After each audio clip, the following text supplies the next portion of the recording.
Right. Good evening, everybody. Welcome to this council meeting on the 23rd of February 2026. Nice to see you all. We will start. We've got a lot to get through this evening, so we will crack on, starting with item 1, apologies for absence.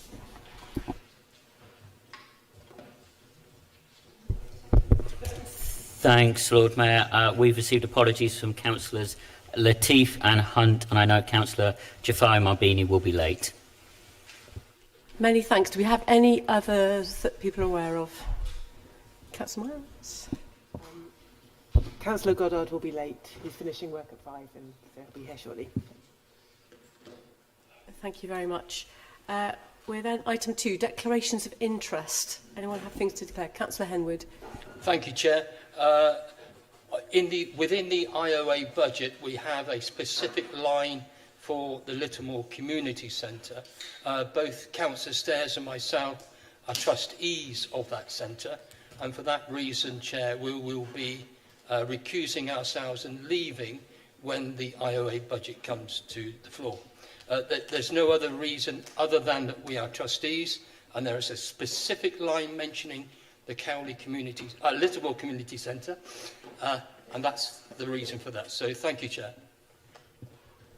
Thank you very much for that. Yeah, very specific reason for that declaration. Councillor Malik. Thank you. Item 8, Hackney Carriage and Private Hire, because I am a badge holder, so that's my interest. I probably have to take the legal advice to leave the chamber when the item comes up. Thank you very much. Councillor Diggins, your microphone is on. Or Councillor Tina. Well, maybe it's Councillor Tina, your microphone is on. Oh, thank you. Okay. Moving on to item 3 then. Announcements from me. Purely, firstly, perhaps importantly, that we will adjourn at 5:30 precisely, for 30 minutes, for those members observing Ramadan in order for them to break fast. Secondly, a date for your diary, the Lord Mayor's quiz on March the 27th. Please get your teams together of 6. Social event of the year. And finally, our wonderful comms team, including our camerawoman Sharon Woodward at the back there, have won just yet another award, I think, for some of their short film production work. So just wanted to say well done to them. Best web/TV series.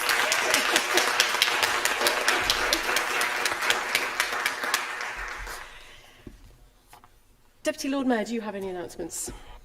Actually, for once, yes, I do. I'd like to echo your congratulations to Sharon. I mean, Sharon actually won an award once for a video containing me, and that's hard work, I tell you. So, so well done. In your absence for a week, I got a reminder of how hard you work, Louise, because I had the great pleasure of being able to celebrate Oxford's diverse communities at the One World Fair, and with the Chinese New Year, and meeting with the Polish and Ukrainian communities. I also got to give out some prizes to some very promising young musicians in North Oxford. There were musicians not just from Oxford but all over the place. One had even come from Paris to compete and perform in our city, which I think shows the power of music and its potential in Oxford if we treat it properly. So all very encouraging, but I don't want the old job back. You're welcome back to your seat, Lord Mayor. Many thanks for standing in for a bit. Yeah. Sheriff, any announcements? No. You, Leader of the Council, any announcements? No, not that. Thanks. Exec, Chief Finance Officer, Monitoring Officer? No. Thank you. Then in that case, I would just like to invite the City Rector to say a few words. Thank you so much, Lord Mayor. Good evening, everybody. Lovely to see you. May I begin on a solemn note. As we will be aware, tomorrow is the 4th anniversary of the Russian invasion of Ukraine. And for many in our city and many who have settled in our city, it is indeed a poignant time. We will all be very aware of the global ramifications of this, but perhaps in just a moment we can be thinking of the ordinary people on all sides who have been caught up in tremendous suffering and grief. And I know that they will be well thought of, loved and remembered tomorrow. Speaking of ordinary people, if I can just go 3 ways terribly quickly. Just occasionally in council business we may think, oh, this is a bit ordinary or mundane or whatever it may be, but actually it is so important that the ordinary and the mundane is done well. And if I may say, I think you do it so well, officers and councillors, so thank you. Second thing, on Sunday, it's the anniversary of the death of George Herbert, the poet, 17th century, brilliant poet. He published practically nothing in his lifetime, but after he died, his poems were produced, and that's perhaps a reminder that the ordinary things may not always be noticed at the time, but yes, they will in the fullness of time if they are good. And thirdly, a little bit of C.S. Lewis moment, his favourite quote in The Lord of the Rings, from The Lord of the Rings, Tolkien's Lord of the Rings, was, "Great deeds, not wholly in vain." So even in the crisis times, the things we do which are good, they are never completely in vain, however we may feel about it. So let's be remembering lots of excellent, kind, good, suffering people tomorrow.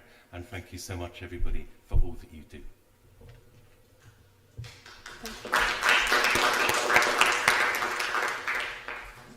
Thank you, much appreciated. Which moves us on to item 4, the budget debate procedure.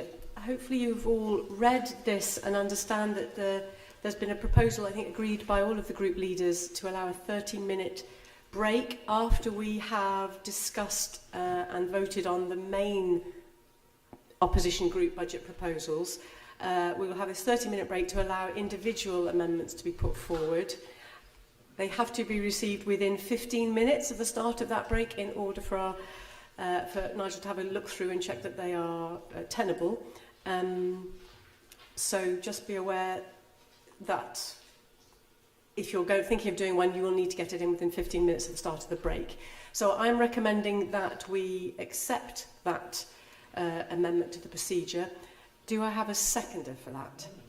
Yeah. Thank you, Councillor Turner and various others. In that case, can we just put that recommendation to the vote, please? All those in favour? Excellent, thank you. All those against? And any abstentions? No. Good, thank you. Then that is how we will conduct the budget debate. Taking us to item 5, public addresses. And I believe we do have one from Paul Whiteman, who's just on his way. Hello. Shall I just go? Or... Hello, everyone. Good afternoon. My name is Paul Whiteman, and I'm here today as one of 8 directors of Causing a Scene Limited, which is a community-owned and run cooperative set up by a diverse community of music fans, musicians, DJs, managers, producers, promoters, technicians, creatives, and importantly, many community leaders. And we were set up to be the collective voice and champion of Oxfordshire's music scene, because there wasn't one. And also its associated culture. Specifically, I'm here today to support the introduction of the new Live Music Fund, which is outlined in the budget for your consideration today.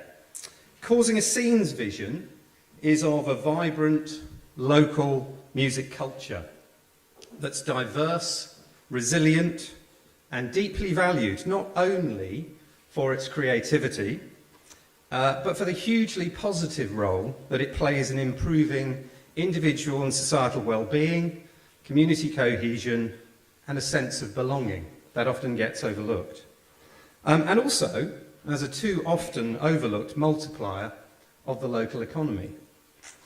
This city, this incredible city, is the birthplace and home of extraordinary artists, extraordinary venues, and extraordinary promoters that we can, in fact, should all be rightly proud of. So whether that's the incredible diverse talent that you can see performing on a daily basis at our grassroots venues. And those people perform for the sheer love of creativity and community connection. All the artists that became famous and put us on the global cultural map, every bit as much, perhaps, as the Sheldonian Theatre or the medieval colleges. So, Radiohead, Ride, Supergrass, Glass Animals, Foals, Stornoway, many others. You may not be aware, in fact, that Oxford was recently crowned the UK's rock music capital. And that's in terms of album chart and streaming success over the past 30 years. And that means we beat Manchester, Liverpool and London. No mean feat. In a world where Berlin techno has just been designated as an intangible global cultural asset by UNESCO, we think, Oxford's music heritage is a largely untapped asset that with the right backing and strategy could generate significant income and overnight stays for the local economy, which I know is incredibly important. Meanwhile, and this is the exciting bit, a new generation of diverse up-and-coming artists, such as South Arcade, Elmine, Sammy Virgie, Hamdi and Artemas, continue to blow up enormously across the globe. These may not be names you know, but believe me, they are huge. Elmine, for instance, who came to Oxford as a 5-year-old Sudanese refugee, recently sold out the Brixton Academy. Sammy Virgie, meanwhile, is rapidly becoming one of the world's biggest DJs. That is not hyperbole. Artemas also had the most globally successful single of any UK artist in 2024, Local Lad. They all developed their craft at local grassroots music venues in this city. Venues which continue to act as the research and development centres of the next big Oxford creative export. And this is in a UK music sector that generated over £8 billion in GDP last year. So, given all this success, you might be wondering, why do we need a new live music fund? Well, across the UK, music and arts venues and artists are facing existential challenges. But in Oxford, there is a very specific additional underlying challenge. As you all know, I do not have to tell you in this room, it's a city with uniquely acute competition for physical space. We won't go into why at this moment in time, but the competition for space is extraordinary. Now, left purely to commercial forces, without interventions from public bodies such as yourself, and the occasional benevolence of landlords and philanthropists, music, arts, community will inevitably lose out to student accommodation, laboratories, and boutique hotels, etc. This is despite the fact that music, art, and community are the very things that make people want to move here, to stay, and to put down roots, especially young people, and young people entering the workforce.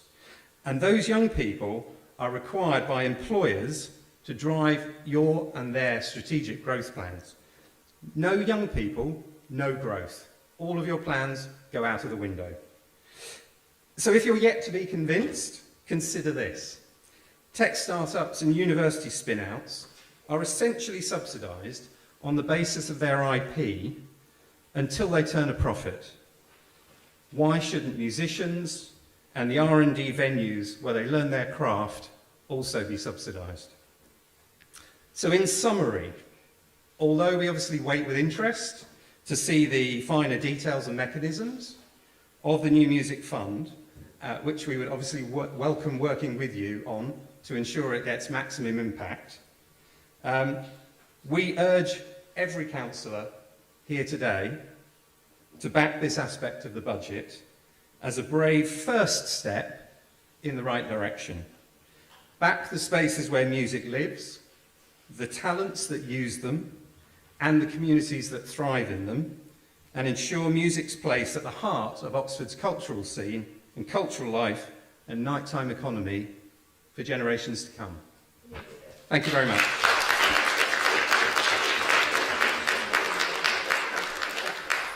Thank you very much, Paul, for that. I believe Councillor Hollingsworth has got a reply for you.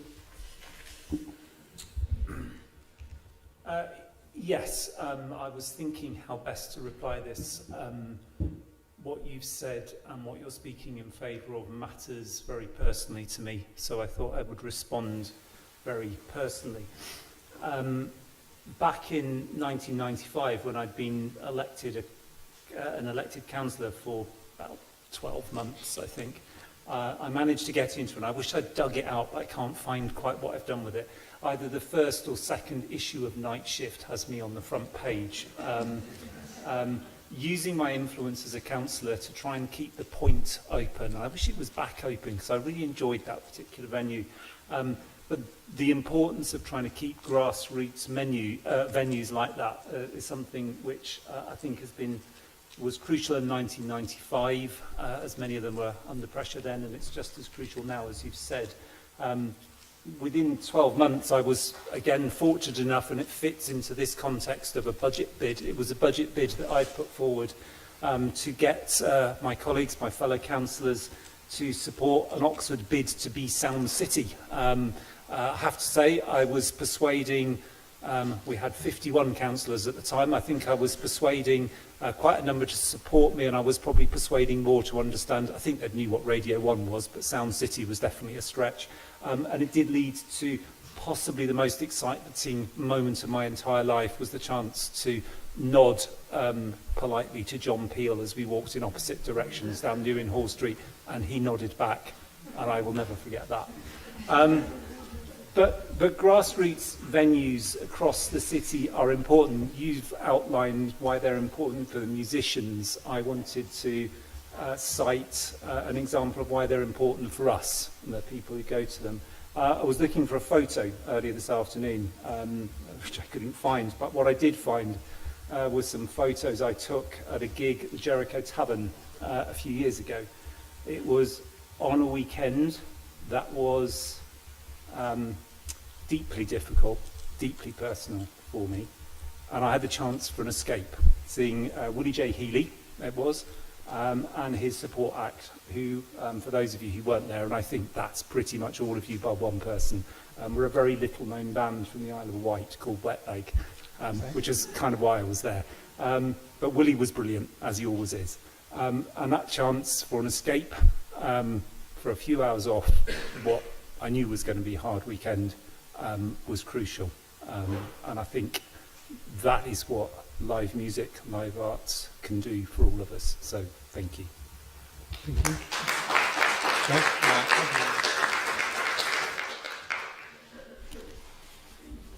So on to agenda item 6, the Licensing Act 2003 and Gambling Act 2005 licence fees and charges for the coming financial year. I call on Councillor Miles to introduce the report.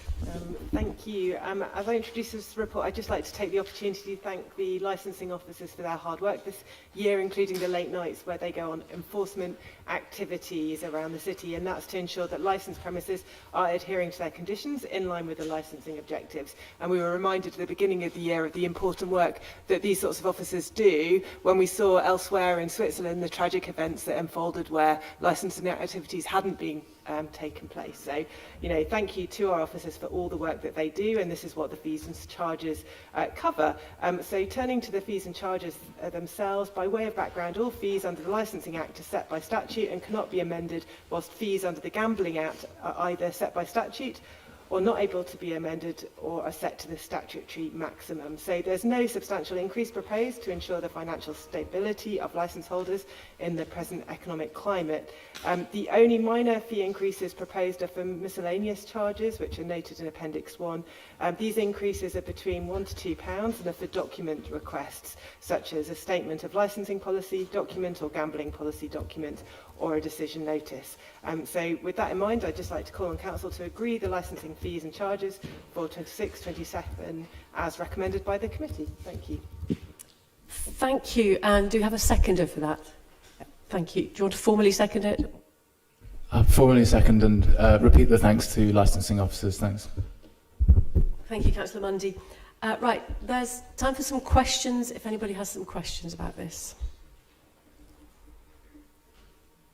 No, excellent. Then in that case, we will go straight to putting the recommendations to the vote. Can I see all of those in favour, please? Okay, and any against? Any abstentions? No, so that's carried unanimously. Thank you. Item 7, the miscellaneous licensing fees and charges for the coming financial year. I think for this one we have Councillor Muddiman to introduce the report. Thank you.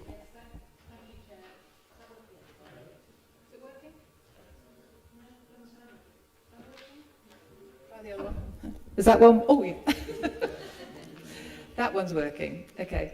Thank you, Chair. The first one is mainly the charges for street traders.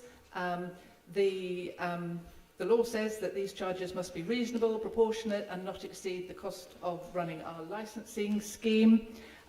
You will note that in this many of the charges are set at 10%, which was queried in the committee meeting, but we were assured by our officers that although this is a high increase this year, over the past 5 years, there's only been an average of a 6% increase. So they were left low over several years, hence and this is why they seem a little high this year.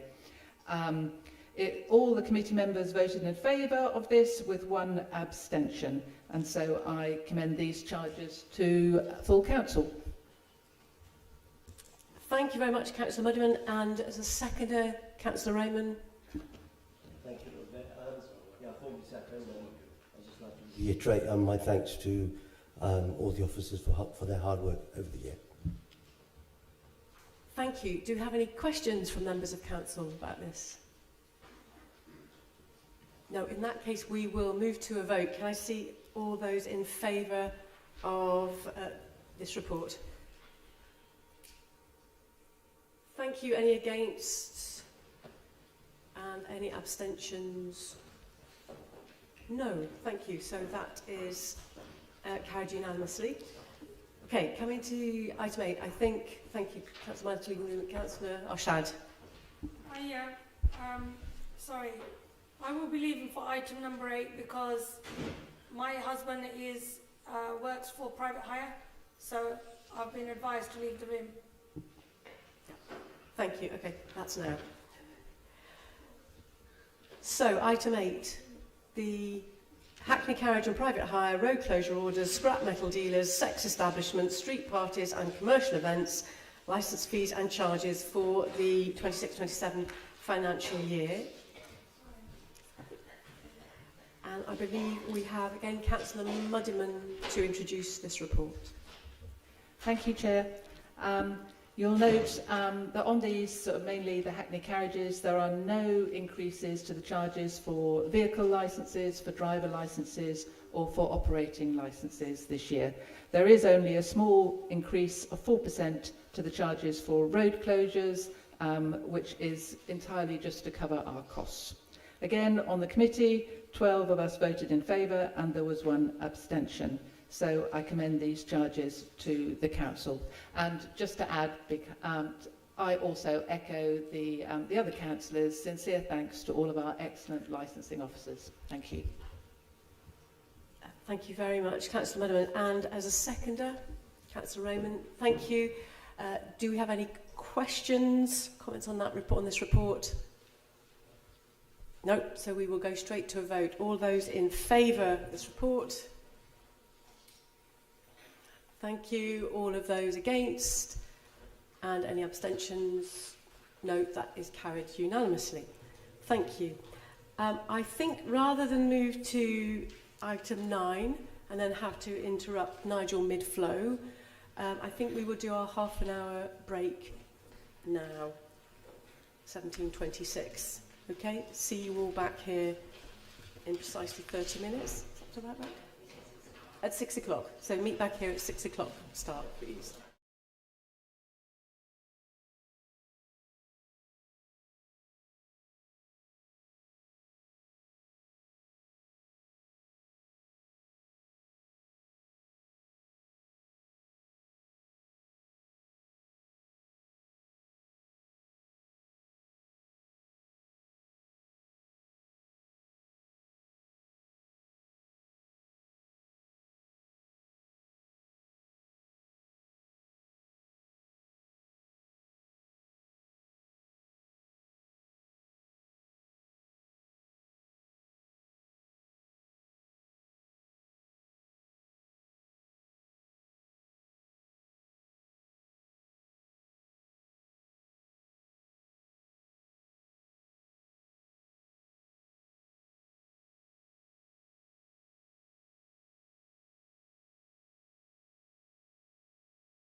Right, welcome back to item 9, which is the Chief Finance Officer's report on the robustness of the Council's 26-27 budget. Over to you, Nigel. Thank you, Lord Mayor. So this report before you is my report under Section 25 of the Local Government Act 2003 on the adequacy of reserves and the robustness of the estimates that you're presented with tonight. Council is required to note this report in the setting of their budget. The backdrop to this is a number of authorities that are still issuing Section 114 bankruptcy notices. In fact, last year there were 30 authorities basically that sought external financial support from the government to the tune of about 1.5 billion. In setting of this year's budget, there was quite a bit of uncertainty, obviously uncertainty around LGR and where we will eventually go in terms of the establishment of unitaries and the finance settlement itself. It was delivered late. It was too late to build into the consultation budget. When it eventually did arrive, we had an increase of 0% in core spending power over the next year and 7% just over the 3-year period, which is well below inflation. Despite these issues, we have set a 4-year balanced medium-term financial plan, albeit with the use of £7.4 million of reserves over the 4-year period. As in previous years, there's been challenge around the key assumptions and the budget estimates from service directors, corporate leadership team, the administration and also Scrutiny committee as well, actually. General Fund earmark reserves are estimated as at April 26 of about 55 billion or even 55 million, not as much as that, I wish. Around £10 million of those reserves are ring-fenced, actually. In other words, they can't be used for any other purpose than their nominated purpose. The largest of those balances, around 4 of those, basically make up about 55% of those reserves, both in terms of protection against national non-domestic rate changes, capital vehicle reserves, indirect property reserves, and also the employee reserve as well, actually. In addition to that, we have a risk reserve of around 9.5 million. 7.4 million of that will be used to balance the medium-term financial plan over the next 4 years. Whilst a proportion of these earmark reserves could be repurposed, they would have financial consequences because you'd be moving away from the area to which they were earmarked, actually. There's no scientific calculation to the level of reserves which you should hold and retain, and it depends on a number of local factors. The Oxford model, given the reliance on the major reliance on income streams, is quite risky, and I've always said that, actually.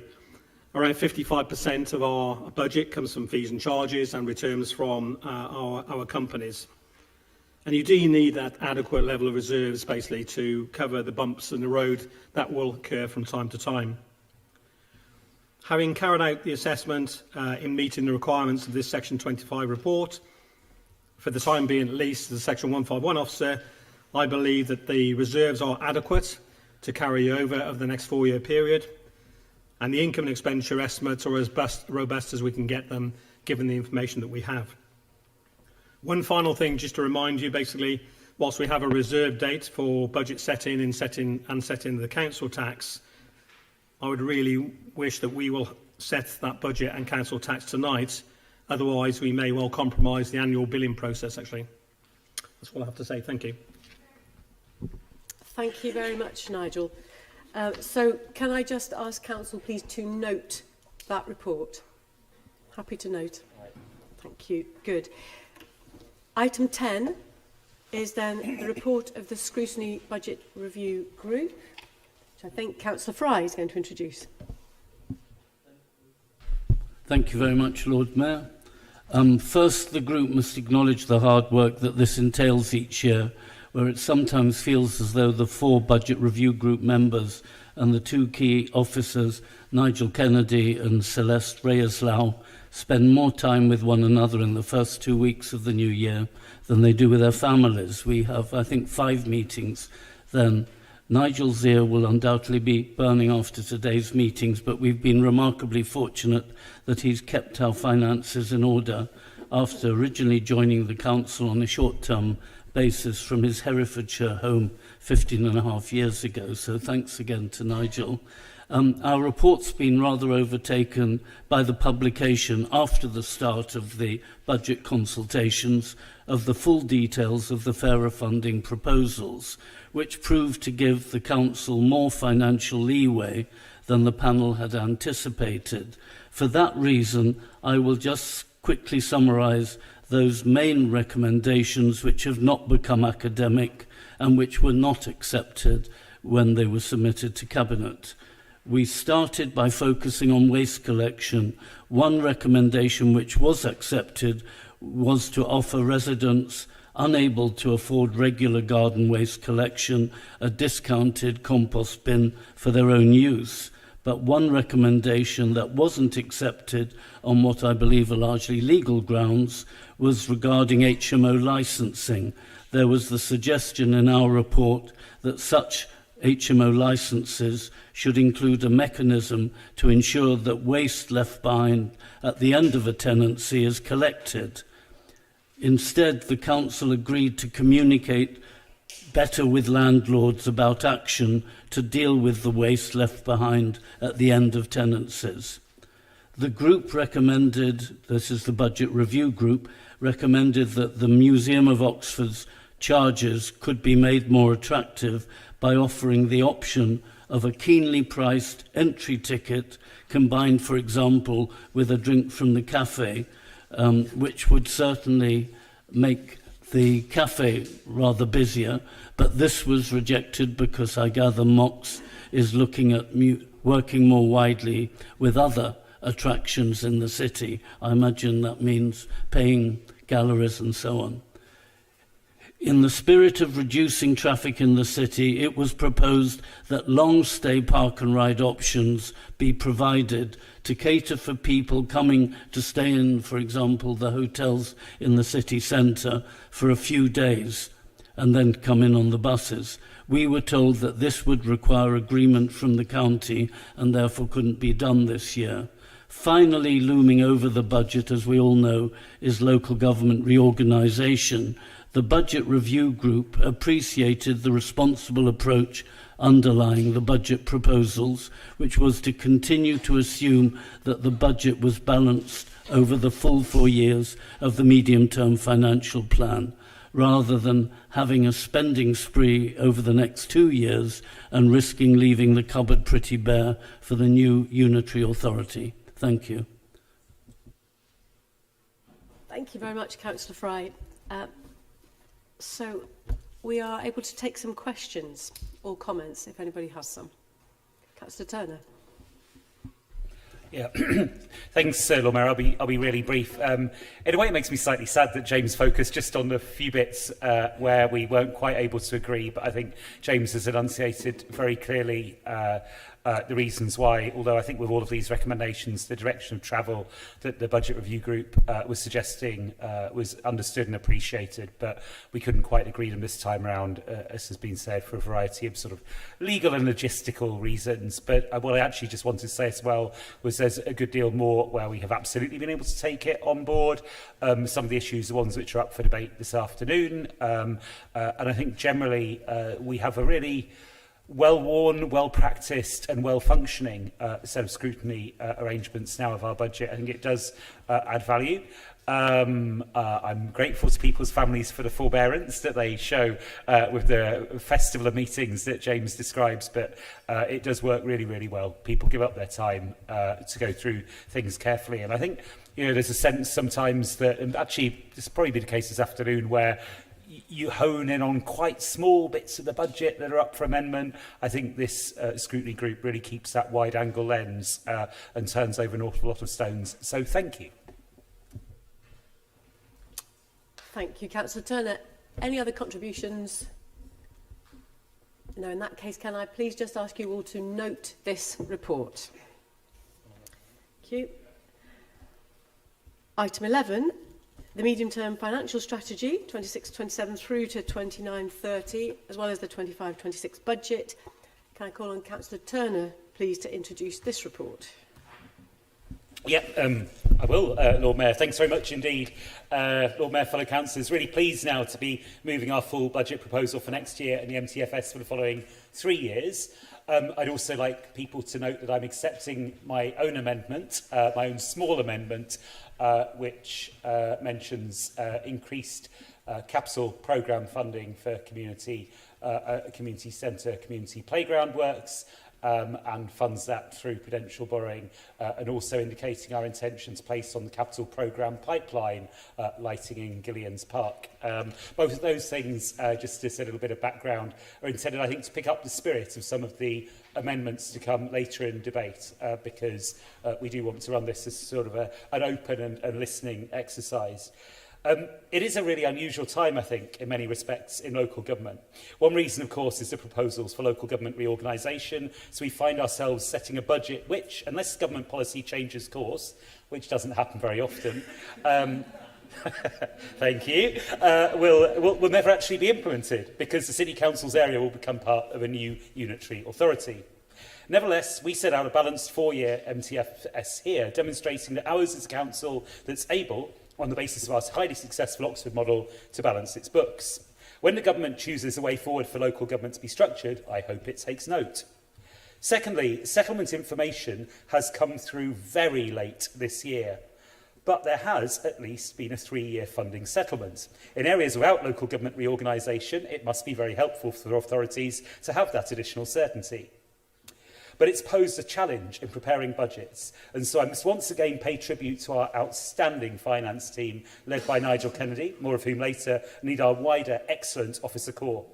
Caroline, you and your team embody the very best of public service, and it strikes me as being so positive that at a time when councils have faced so much pressure, the City Council continues to be a positive place to work, with excellent relations between its trade unions, United Unison, and political and officer leaders. We work collaboratively all year round, lines of communication are open, and that is all to the good. There you go. Oh, thank you. A third difference to previous years is we have had some very, very good news to celebrate.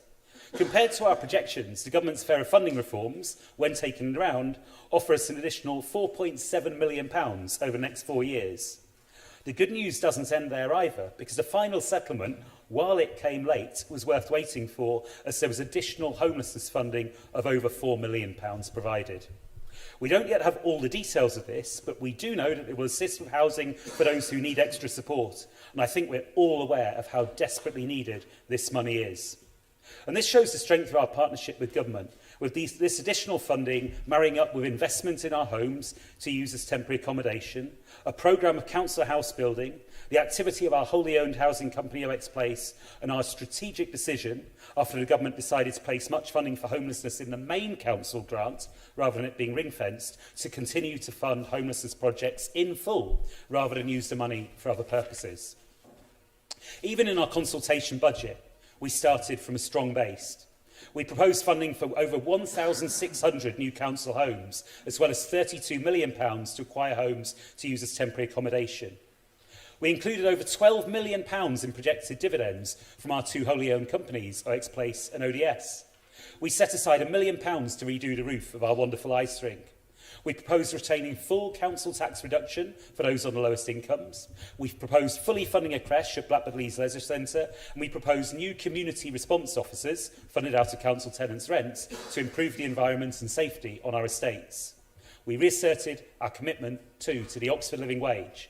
That, to me, Lord Mayor, was already a very strong start. But with the Labour government's additional funding, we're able to go much, much further. We therefore propose to end the charge for the collection of bulky items of waste for all Oxford households. It was with the heaviest of hearts that this change was imposed a few years ago, but with the impact of the pandemic and other economic shocks, it was a last resort to ensure that the council's budget stacked up. But since this was a last resort, and since we now have the extra funding, it's right that it's the very first change that we make. All of our work, talking with our residents, suggests that the quality of the local environment is a key concern, and people observe more and more fly tipping. Access to Redbridge Recycling Centre is now subject to a booking system, which again many residents tell me isn't welcome. So this council, the Labour administration is determined not just to wring its hands and talk about addressing this blight, but to actually do something with the free collection of bulky waste being reintroduced. In addition, we propose funding for new community wardens across the city, not just on our estates, and I fully expect action on fly tipping to be a major part of their job description. It's illegal, it's antisocial, and the message to anyone tempted to fly tip is this: you can have your bulky waste collected for free. Indeed, we will start waiving the charge from the 2nd of March, before even the new financial year. Contact us, await the collection. If you fly tip instead, then we will come to get you.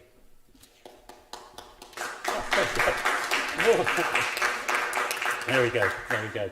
A couple of years ago, the County Council sharply reduced the number of verge cuts throughout the city.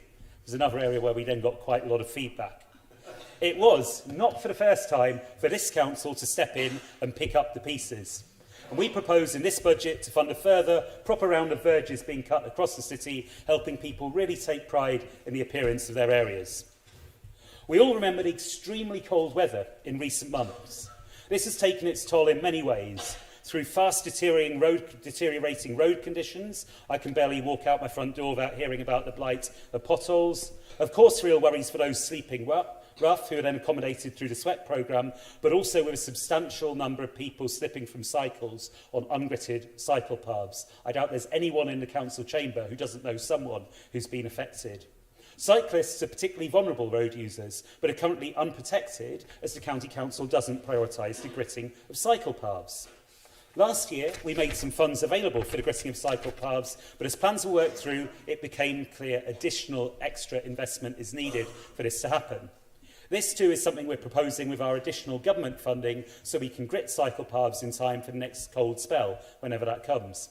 From everything I hear, that will save a vast amount of money in our local NHS, which ends up picking up the pieces when people come off their bikes. But it also, of course, should just help keep cyclists safe, something that we simply should be doing.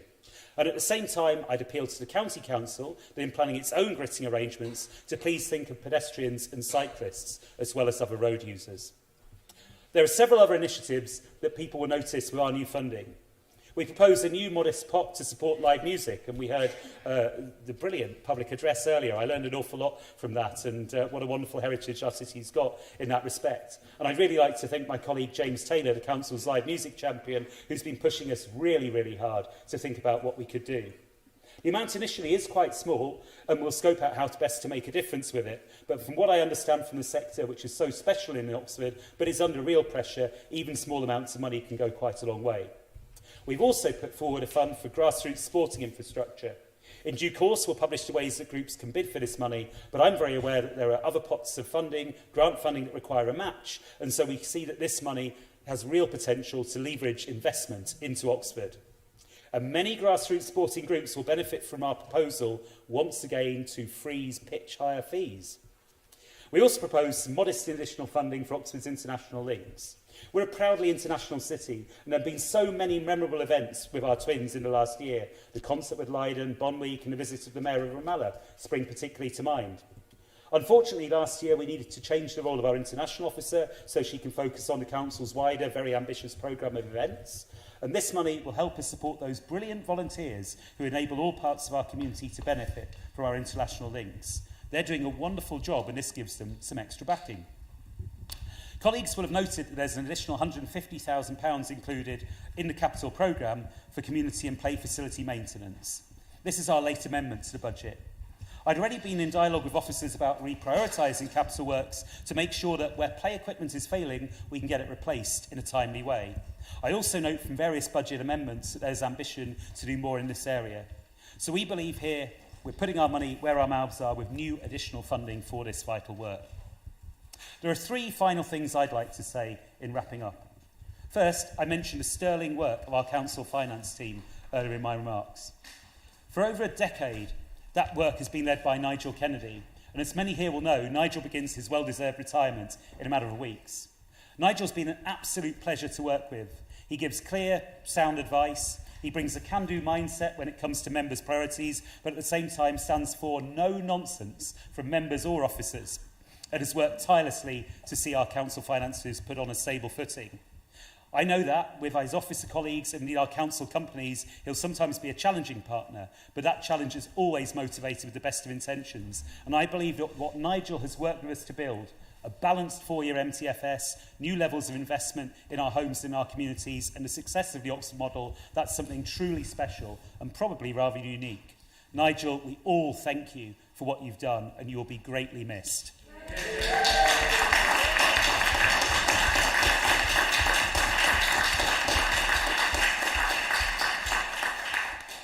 Secondly, I note that in political debate, particularly on social media nowadays, we witness increasing amounts of division.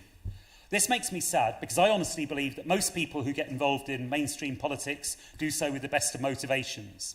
When I looked over the opposition budgets this afternoon, I noticed that while there are points of disagreement, we're talking about relatively small changes. On the general fund side, the Liberal Democrat amendment affects about £700,000 over 4 years out of a projected gross budget of around £320 million over the same period. The Green Amendment affects some £1.9 million out of that sum. The IOA amendment around £1 million. When it comes to housing revenue accounts, with £320 million planned over the next 4 years, the IOA and the Greens propose not a single change, while the Liberal Democrats have a perfectly sensible amendment which affects £10,000. From past experience, sometimes budget debates tend to lead to rather confected arguments, and there are points of disagreement. For example, our group wants free bulky waste collections, and the Liberal Democrats and Greens don't. Our group wants extra verge cutting, for reasons we'll no doubt learn about. The Green group doesn't support that. But we shouldn't lose sight of the fact that the alternatives tabled point to a great deal of consensus around this chamber, and I think that's a really, really good thing. Finally, Lord Mayor, I think we quite often have feedback about people in politics not listening. Well, I'm really, really glad that the government heard our pleas for a better funding settlement and that this has come through. I'm particularly glad that the government heard our pleas for more support for homeless and vulnerably housed people, and that's come through. But the Labour administration too is listening. When people said they were sick of dumped rubbish and wanted something done about it, we did with free bulky collection of waste and stronger enforcement against fly tippers, we are listening.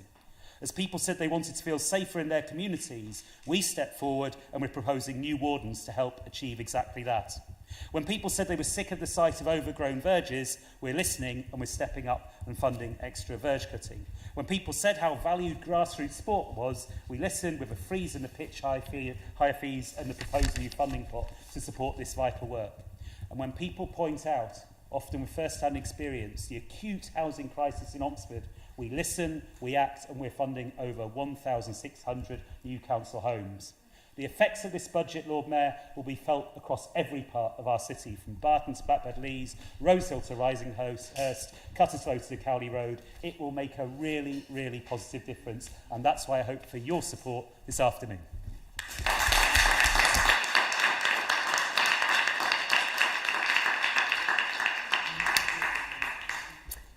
Thank you. Do I have a seconder?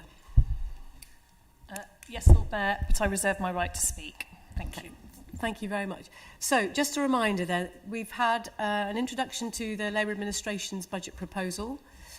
We're now going to debate first the Liberal Democrat amendments to that, then the Green amendment, then the IOA's amendment. And once we've debated and voted on all of those, we will then come back to debating the full budget as amended or not. Okay, so on that note, we will then start with the Liberal Democrat amendment. Thank you very much, Lord Mayor. The budget amendment that we are presenting today trims back on some administration giveaways that were introduced late in the budget process, and it reorients that money to more directly improve our city and to improve people's lives. It will provide funding to resolve our temporary accommodation crisis. It would improve standards for renters. It would provide more free access to the Museum of Oxford for local people, and it would reinvest in public facilities that are looking tired and run down.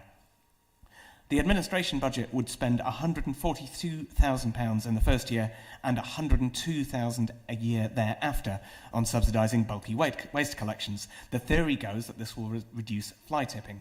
However, we won't know if that's actually the case until it is tried.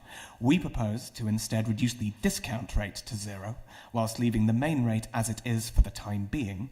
That means that people on low incomes will get that benefit right away, and then we can find out whether the measure is as effective as we hope it is at a much lower cost, saving £317,000 over 4 years.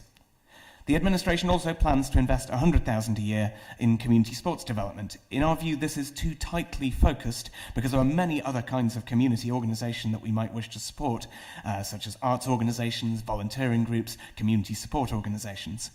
We propose to allocate their proposed funding just for the financial year coming, rather than commit ourselves to a sport-specific new pot indefinitely, and we can then review the level of uptake and decide afresh how community grant funds should be allocated this time next year. Finally, the administration would devote £20,000 a year extra to international links funding, while if money were no object, we would absolutely wish to present a very rich welcome when entertaining dignitaries from our twin cities. This would be a change mainly noticed by councillors and people who follow local politics very closely. We think this would be better spent providing improvements that are more directly felt by people across the city. Turning to our new proposed spending, most importantly, we intend to fund 2 new offices to address our housing crisis. One would work to help people currently in temporary accommodation to get back into a secure living situation. This would help not only those who are currently living in TA, who could otherwise be at risk of falling back into homelessness, but it would also help people who are on the social housing register, many of whom may be able to take up TA units as and when they are no longer needed to be used as temporary accommodation. A second officer would beef up the council's enforcement of standards in rental properties, which would help to ensure everybody in Oxford has a decent home to live in. Next, we would fund free access to the Museum of Oxford during the summer holiday period. The museum began charging entry earlier this year, with only limited opportunities for local people to visit for free. By extending this to cover the school summer holiday period, I hope that more people will be able to experience the city's heritage and the learning opportunity that provides. Thirdly, we would be investing in improving our street scene to restore pride in our public spaces. We will fund renovation of 2 further of our public toilet blocks, which are currently looking rather run down. It can encourage graffiti and antisocial behaviour, whilst it can also present a depressing, decrepit appearance to the public sphere, which we hope we could improve in that respect. We'd also fund the renovation and maintaining of community notice boards, which are likewise very visible faces of the council, and allowing them to remain in poor repair can convey an unwelcome sense of general decay of the street scene. Finally, we'll make small seed investments to kick off 2 longer-term improvement projects. Firstly, we would investigate utilising underused public green spaces whilst keeping them green. For example, one successful project undertaken by other authorities is to provide a short-term campsite centred around events. This both encourages visitors who might otherwise be put off by expensive accommodation and supports local businesses by making summer events more viable. Plus, it could also provide a welcome income source for the council. Secondly, we will pursue improvements to the national cycle network within Oxford City. This could help to improve public safety as well as encouraging more green travel. Thirdly, we will experiment with secure outdoor e-bike chargers for council tenants, since it is against the rules to charge indoors, and there is a fire risk that is inherent in that. Councillors, this is an opportunity to take money of relatively niche benefit and put it into improvements that we felt widely across the city. Please support the amendment. Thank you. Do we have a seconder? Thank you. I'd like to second the Lib Dem amendment here today. The current financial situation of local government means we need to be creative about new ways of generating income for the council and putting the council's assets to work in ways that improve lives and livelihoods. As we know, tourism is a big driver of our local economy, and so the Lib Dem amendment, has been said, indicates that some funds will be used for a feasibility study to explore using some of the council's land as a pop-up camping site in the summer months. Since the campsite closed in the city behind Go Outdoors, which is now derelict, there's been a gap in this market for the affordable tourist overnight accommodation, and this is a gap that the council could fill. In fact, we've heard that the lack of such facilities and the expense of existing accommodation in the city has been observed by officers as a disincentive for event organisers to host larger events in the city's parks. By having a camping offering in the city, there may be future revenue generation opportunities for the council. So while we won't be expecting any happy campers this summer, the budget allocation will support the groundwork to establish if and how this could be a workable model for the future. And while Oxford is a honeypot for tourists, the Lib Dem amendment also explores feasibility funding for using some of the underused green spaces for renting out room to host beehives in our green spaces for local beekeepers, to make real Oxford honey attracting bees to support the rich biodiversity of our city. And back to the theme of camping, since we note that camper vans often park in places that are not intended for overnighting, such as in Cutslow, in a separate piece of work, we'd also assign a small piece of budget to promote the use of layover parking for camper vans in the park and ride. And moving to community centres, our budget allocates 50k of Corsill to support the refurbishment of the United Reformed Church in Summertown, which has been recently recognised as an asset of community value and purchased by the local community through crowdfunding. This new centre, this community centre, is addressing a shortage of community space in North Oxford. However, there's now an additional need for funds to refurbish the centre, the old church, so it can be used for the intended purpose by removing the fixed pews in the main hall. And there's several reasons why SIL should be allocated here, and that's because there are few current and future development projects in the area which will generate Section 106, as they're too small development sites, and larger projects are ineligible for the Section 106. Furthermore, during the redevelopment of Diamond Place and as part of the North Oxford Community Centre, as part of this, there's going to be a need to find some alternative space for the community to use as a community centre during that construction phase. And so that's why some allocated SIL is being suggested there in our amendment. I think Councillor Smoton's covered all of the other points concisely, so I won't go into any further details, but I support this amendment today. Thank you. Thank you, Councillor Miles. Okay.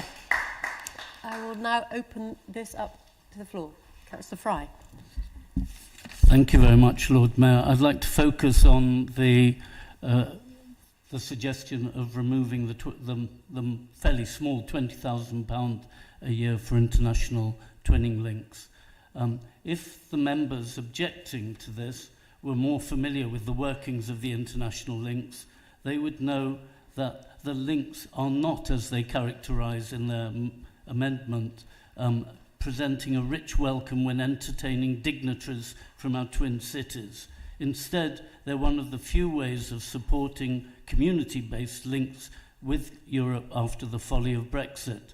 The money is intended to support local schools and communities in activities such as musical exchanges and sports team visits.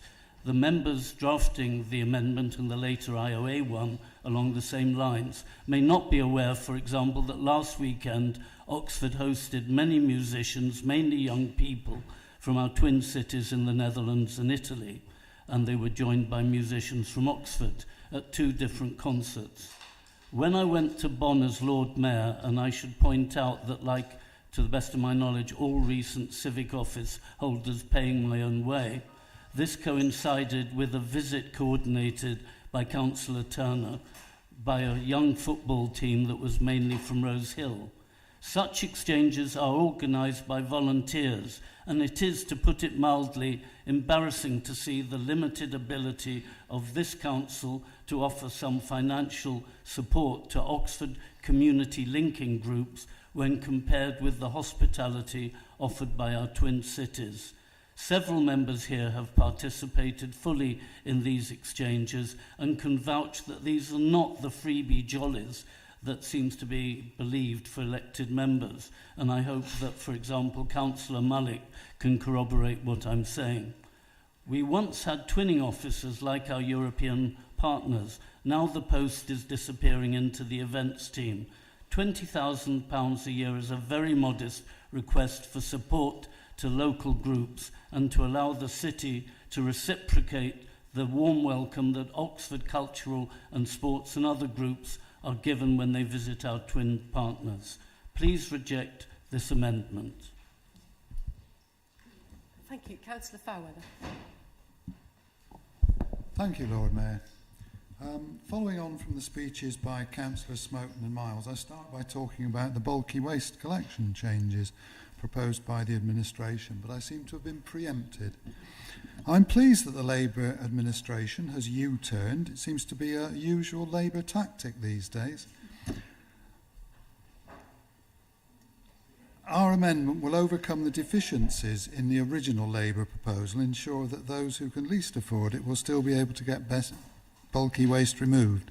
It will also enable evidence to be collected about the effectiveness of the policy. I now turn to the proposal to set up a ring-fenced fund for sports development.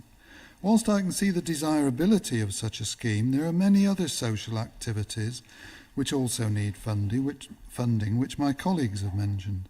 Sport is one area where clubs have many other sources of funding to apply to, such as the Football Association, Sport England, the Lawn Tennis Association and others. I would also draw Council's attention to various other similar funding schemes set up by this administration, which have largely been awarded to wards in East Oxford rather than those in North and West Oxford, and would hope for a more equitable distribution of community funds to support all city residents. I support our amendment to limit this to 1 year and then review to see how well the scheme is operating. 20,000 was requested to carry out a survey and produce a report for improvements to the cycle route known as NCN 51 and OCR 5, which passes through my ward and others.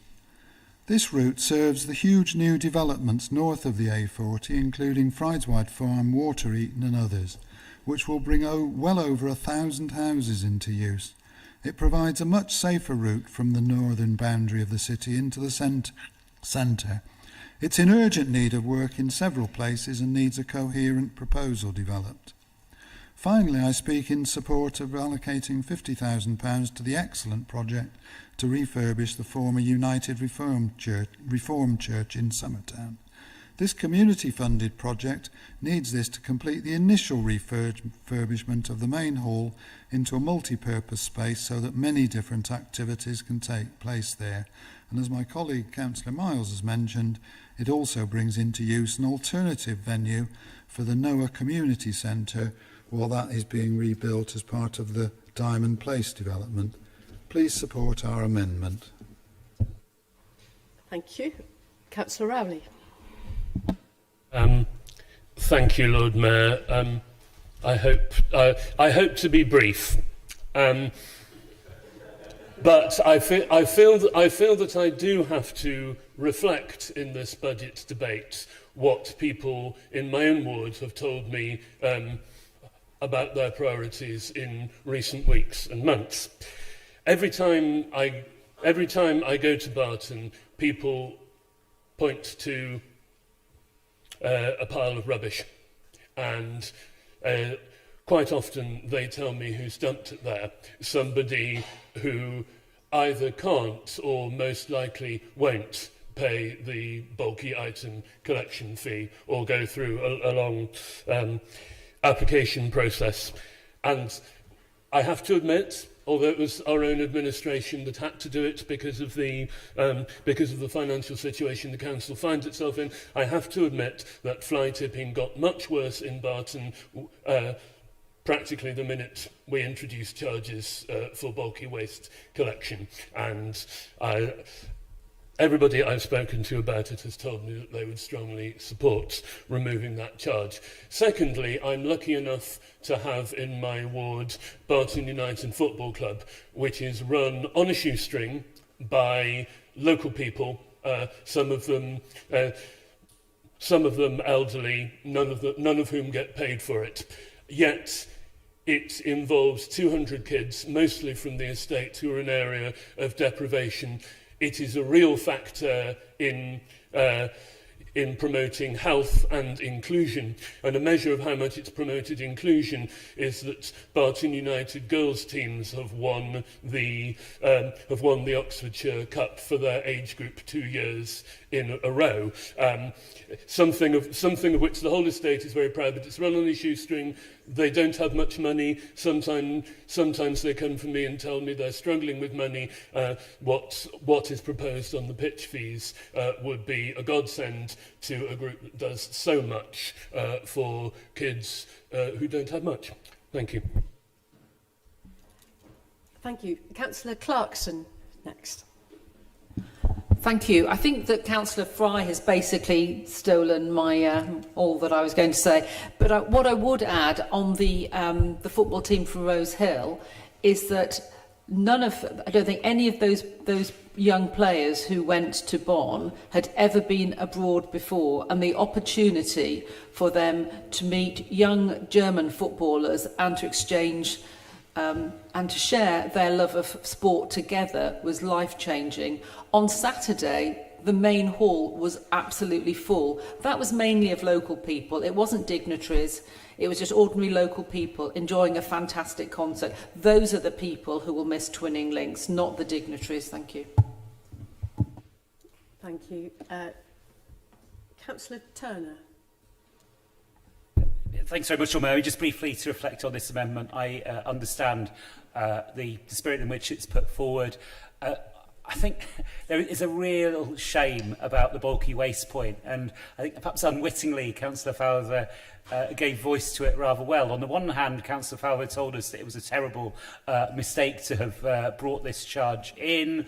You know, the circumstances, I don't want to rehearse it too much, but we know where the ball of austerity started rolling. We remember it very clearly, don't we, when the which government that particular ball started rolling. And unfortunately, we couldn't do anything else. Indeed, at the time, I may be misremembering things, but I don't remember the Liberal Democrats opposing the introduction of that charge. And then he said it was such a mistake to introduce it that when we say we want to get rid of it, he says, no, keep it in place. And by the way, you're only interested in East Oxford, not North Oxford, or something like that. I mean, it doesn't really stack up, does it, Lord Mayor? I think, you know, people that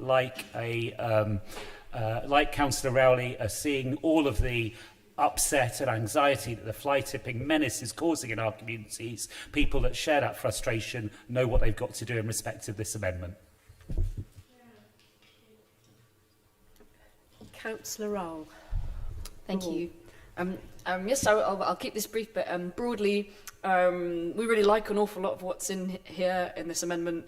Very supportive of a bunch of ideas, community notice boards, feasibility studies on green spaces and improvements for a cycle network, and especially the housing officers. I think these are a great number of things and really support it.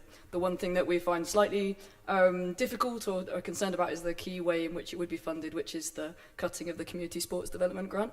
And I recognise that in the amendment it does say that the intention would be that it could be broadened to investing in arts, volunteering and community support organisations, which is really persuasive. But I guess if the funding has already been reallocated within the amendment, then that funding no longer exists to be able to reconsider, review and therefore broaden in the following years. So we really like an awful lot of what's in here. I really like a lot of what's in here and really support it, but just concerned about the particular way in which it's sought to be funding.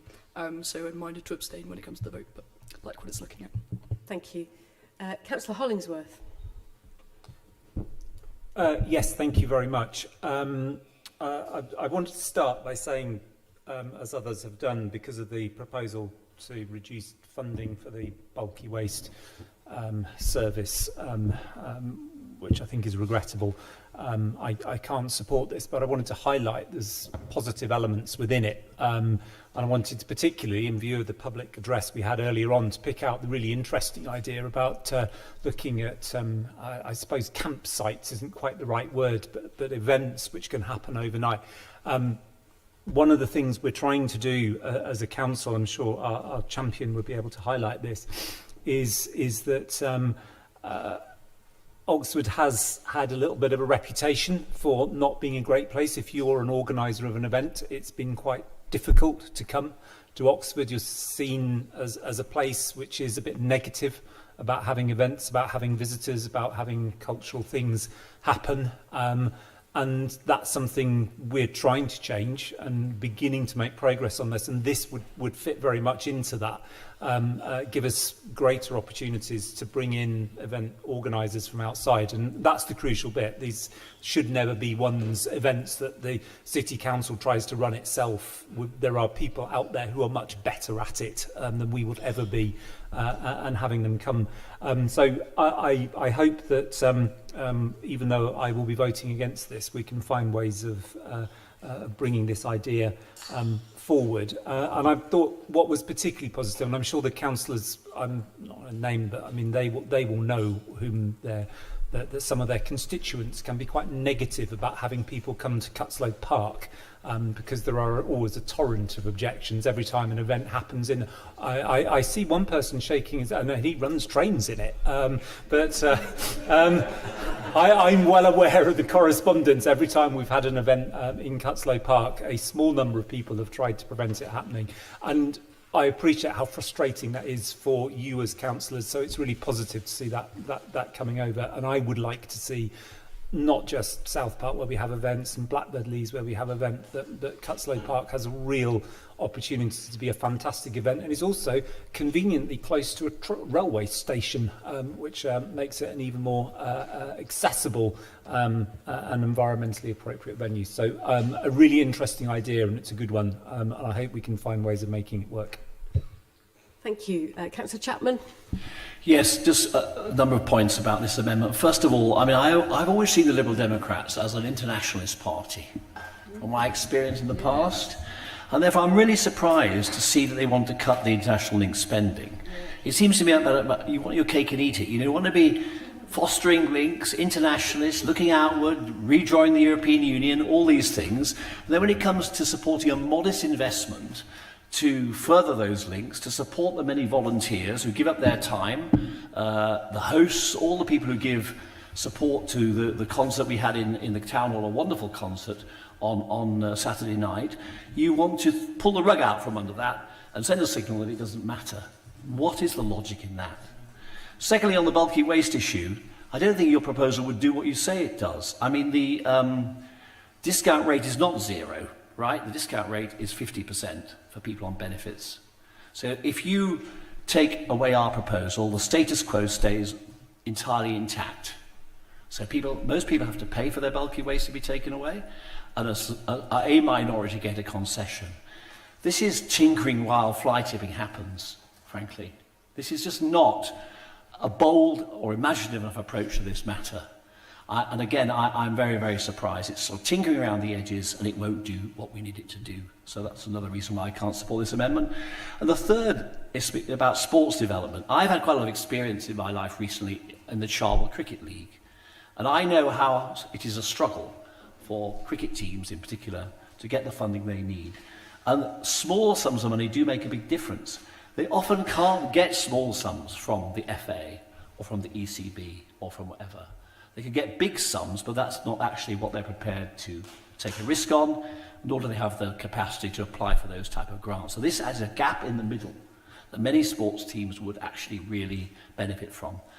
So, marks out of 4, well, I might give 1 for the URC, but the other 3 I could not support. Thank you. Thanks. Okay, I've got 3 more people speaking on this, and then I'm hoping we're going to move to a vote. But so I've got Councillor Smith, Malik and Raymond to come. Councillor Smith. Councillor Chapman just summed it up perfectly, actually, with tinkering around the edges. I mean, that's exactly the point I was going to make about the proposal around temporary accommodation. I mean, I know it's well-intentioned, but the budget we are proposing, makes a massive investment in terms of tackling the temporary accommodation problem that we have, to the extent of, actually taking us to where we want to be, which is like ending the use of hotels and avoiding £6 million of annual costs, which, we would otherwise be faced with if we weren't making the investments contained in this budget. And that includes, allocating £32 million to buy 260 new units to use as temporary accommodation owned by this council. It includes a new face-to-face offer to really make sure that our assessments are as good as they can be. It includes investment in IT to upgrade the systems that officers are using. And it includes a commissioned service to help people move on from TA, that we will be commissioning and will be where it will be on a sort of pay-by-results service, to make sure that it is working. So really, putting one extra officer into this, when we are receiving, very generous government funds as well to help with TA, which will be paying for officer time to work on this as well. It really is just tinkering around the edges. I think it also fails to appreciate the work that's already happening by this council, which we will be funding in future years in other areas as well. So we have community impact funds already we have £1 million a year that we allocate to voluntary and community groups in this city. Sports groups aren't well represented there at the moment. And, you know, as a city council, we are responsible for parks. We have sporting facilities in our parks, pitches, and I think it's right that we really do everything we can to make sure that those facilities are used. And that's the thinking behind this fund. And on the additional licensing scheme, the additional enforcement officers for possibly for HMOs. I mean, I will shortly be recommending to Cabinet that we renew our additional licensing scheme for HMOs in this city. All of our licensing schemes, the selective licensing scheme, the HMO licensing scheme, the additional HMO licensing scheme, they're self-funded. The fees that come in for those licensing schemes can only be spent on, you know, the enforcement and administration of those licensing schemes. So that is the time really to, you know, make sure that we've got the right money coming in, that the fee is set at the correct level to make sure that we're able to resource those schemes properly and fund the enforcement work that needs to happen. We're also very good at collecting fixed penalty notices from rogue landlords, from non-compliant landlords, and that money is there which officers can access to draw down and use to resource this area if they need it. So again, I mean, this one extra officer is really just tinkering around the edges and not appreciating all the work that we're already doing. Thank you. Councillor Malik. Thank you, Lord Mayor. I want to talk about, I can talk about a few things, but I'll concentrate where Councillor James Fry and Mary Clarkson was coming about the money on the twinning things. I think I will suggest Liberal Democrat members to go to visit our twinning cities when the next delegate goes and see. First of all, if you go, you have to pay your own ticket and your own hotel. So it's not a freebie. You jump on the airplane and go. So you have to have your own expenses done. And what I seen the benefit is, before the Ukrainian war, I went to Perm, which Russia, one of the twin city was. Obviously, my two colleagues, they're no longer at the council, Bob Price and Ray Humberstone, when he was the Lord Mayor. We see the benefit the twinning plays, how the ideas people learn from each other, especially from us.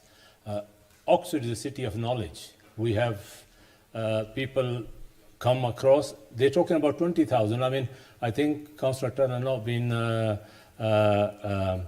kind enough. If it was, I've been over the years said, I think that would be much higher twinning budget should go, because when the other comes, we cannot do much to entertain. I think that he should have put 50,000, not 20,000. If I was on the other side, I would say that. Because the benefit where they miss out is also we got Wrocław, our Polish twin city. So now they have a school link with the Polish school in Oxford. And Lord Mayor, yourself, you were at the school in East Oxford when the Polish students were there. You know, so these sort of exchanges, we learn from each other culturally, and the children benefits and shows what Oxford is and what the other partners have in common, and we learn from each other and this. I think on the other side, I'm glad, you know, it sounds a bit political, but I'm glad these people are not in charge, you know, the Lib Dem, and they never will be probably in Oxford. And the reason is not that. I mean, we can talk about this side U-turn or anything. I mean, this is a party who once given the student tuition free, and on the advantage of the 20 ministerial car, they ditch their long life stuff going along. And equally, Councillor Fairweather said, equality, you know, things in East Oxford. I will take a lecture from this side on equality when they put some bus gates on the north of Oxford. Although I am enjoying this, Councillor Malik, we should probably stick to today's I'm coming on to the equality matter. I'm just coming. And they have some congestion charges on the north side of the city, and then I will believe in equality, just not on this thing. Thank you.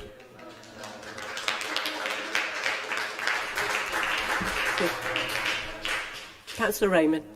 Thank you, Lord Mayor. I'm confused again, and I was confused at last council by the Lib Dems. This budget amendment talks about improving the street scene, but they want more fly tipping. They've not said nothing to their colleagues at county about grass veg cutting.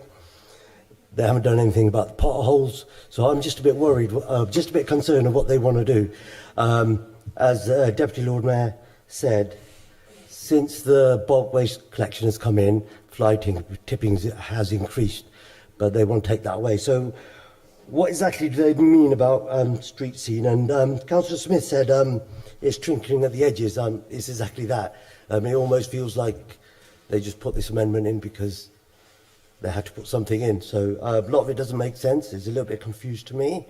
It contradicts each other itself within all the proposals, and I hope that they talk to their colleagues at county and maybe improve Oxford. And last note, something that Councillor Malik said, I thought this budget was for the whole of Oxford, but it seems the improvements only wanted for North Oxford. Thank you. So finally, we'll come to you, Councillor Smoten, to reply. Thank you very much, Lord Mayor. So picking up a few of the points raised. First of all, Councillor Fry talks about international links. I do understand what you're saying there, and only some of what you're describing is hospitality and some of it is of other nature. Absolutely accept that. Are we internationalists? Absolutely, yes, we are. Councillor Miles was hosting some visitors from one of our twin cities just in the very recent past, so we do absolutely put our money where our mouth is, so to speak, on that front. Councillor Chapman, he mentions bulky waste. Thankfully, I can confirm he has misunderstood the proposal there. The proposal is to set the discount rate to 0. So the discount rate is not currently 0, but the proposal under our amendment would be to set the discount rate and only the discount rate for 0 for an experimental period so as to determine what happens. That also addresses what Councillor Rowley was talking about. He's talking about people who can't afford to pay the fee to get your bulky waste picked up. That's exactly why we'd be setting that discount rate, the one that applies to people on low incomes, down to 0. He also mentioned sports teams, and we absolutely do want to be supporting our community sports teams. That's one of the reasons why we kept the fund in there for this financial year. And going forwards, we always get the opportunity to consider anew what surplus funds we've got so as to provide extra funds on top of our normal community grant streams, and B, those community grant streams do continue to exist and will continue to serve organisations of all kinds in our cities, including sports organisations. I thank Councillor Hollingsworth for his kind words relating to events. Councillor Smith said something about not appreciating officers' work relating to temporary accommodation. I'm not sure I quite understood what was being claimed there, but I absolutely do appreciate officers' hard work relating to temporary accommodation and relating to handling homeless services in this city. And I honestly can't really see why I'm being accused of not appreciating that. But I reject the accusation. I'm not clear exactly what the accusation was, but I'm pretty sure I reject it. Secondly, the matter on homelessness being funded by government funding, that's been overtaken by events, and that's a good thing too. If we don't want that getting overtaken by events, I would really encourage the government to bring final information on which councils can plan earlier so that things like this are not getting overtaken by events very late in the day. And we saw that with the budget for consultation as well, because a lot of what's in the current budget was not in the budget for consultation for that reason. When it comes to delivering an enforcement officer, I'm very glad to hear that she agrees that that's a desirable thing to do, and if there's alternative ways to bring that about rather than do that but through the budget amendment, that's very welcome. Councillor Rickman mentions potholes. I can't possibly put a pothole fund in a district council's budget. People would make fun to no end, because there are district councils, there are upper tier local authorities. We really do have our separate lines of business. I can't just do that.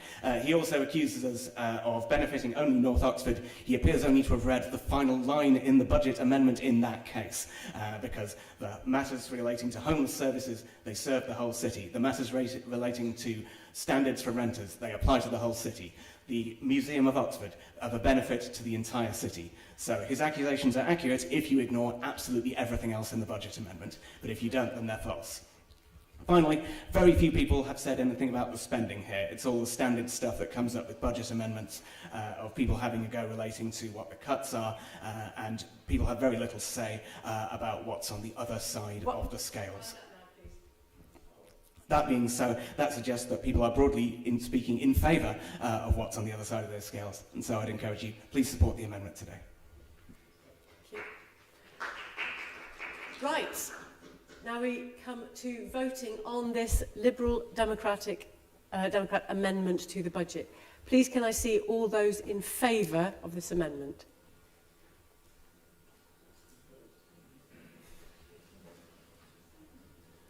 Okay.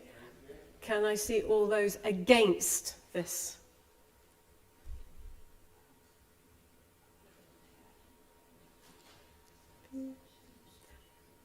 Okay. And how many abstentions? Do you want to count the abstention?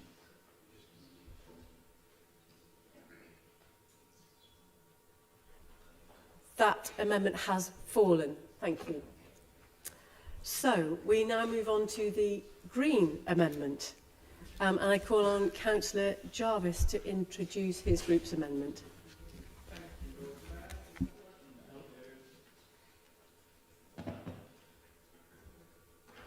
Take two. Yeah, wonderful. Thank you, Lord Mayor. So before beginning, having discussed with Councillor Turner earlier, my understanding is that the planned increase of charges on the concessionary rate for garden waste bins is no longer being proposed as part of the administration's budget, and therefore the lines of the amendment that pertain to that on the both on the savings and the additional spending side are not needed to be proposed as part of this amendment. Now, by starting, I would like to thank officers for their work on this year's budget. In particular, I want to echo Councillor Turner's comments and thank Nigel Kennedy in particular for steering the council through his final budget round. This council has been incredibly fortunate in having Nigel as our Chief Financial Officer in recent years, and his wisdom and dedication to this city and to this council's flourishing will be missed.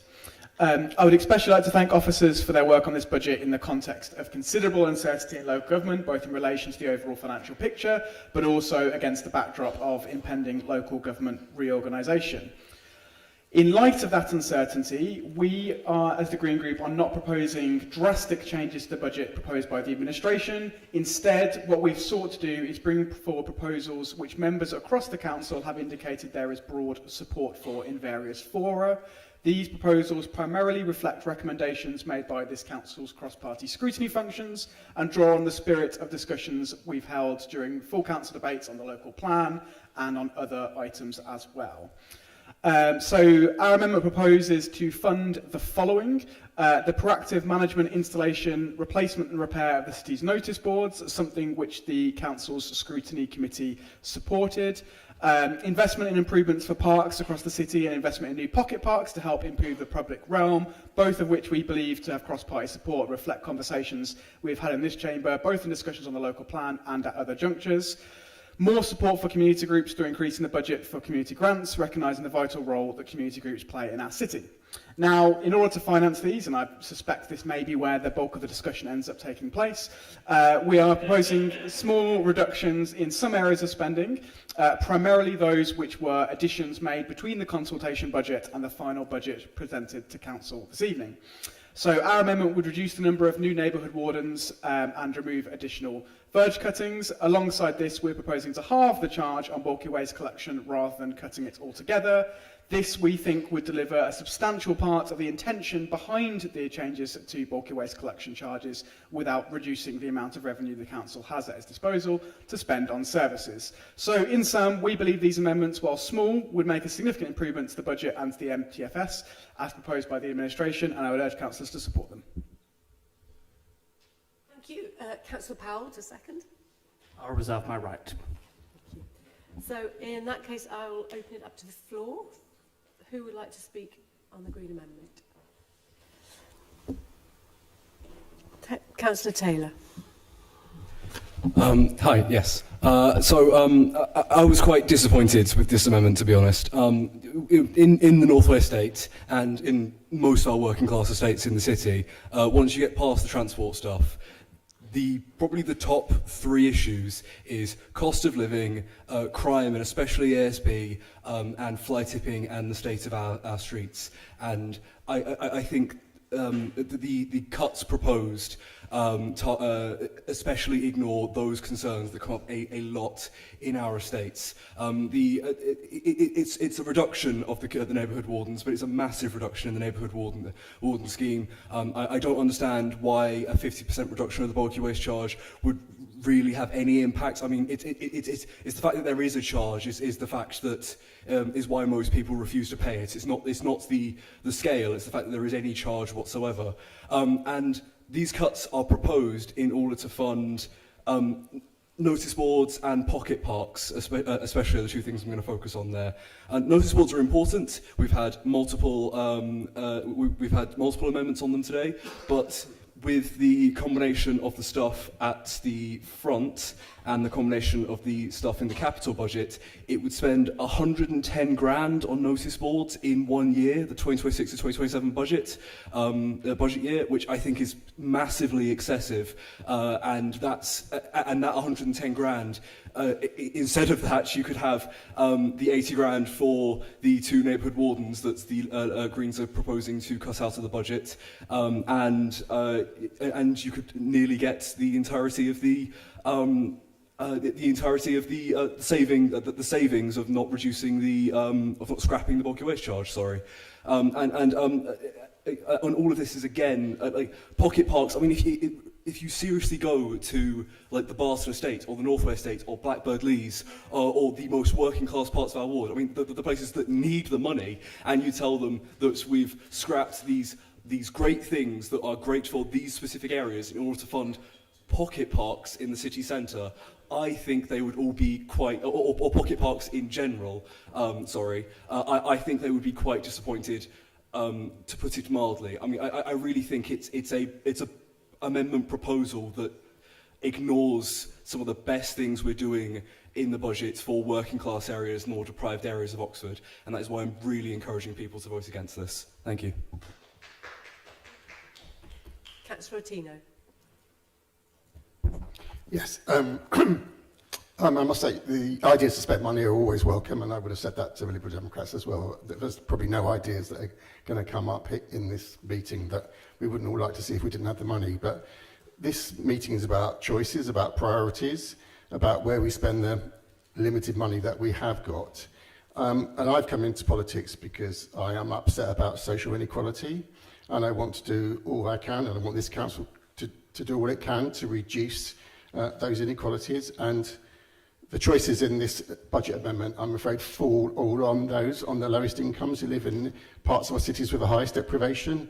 Those are the areas most impacted by fly tipping. Those are the areas who are most impacted by the County Council's disastrous decision to reduce verge cutting. And those are the areas that will most benefit from sort of community wardings. So, yeah, I'm a socialist. I can't take money away from working class communities, which this amendment would propose, and spend it elsewhere.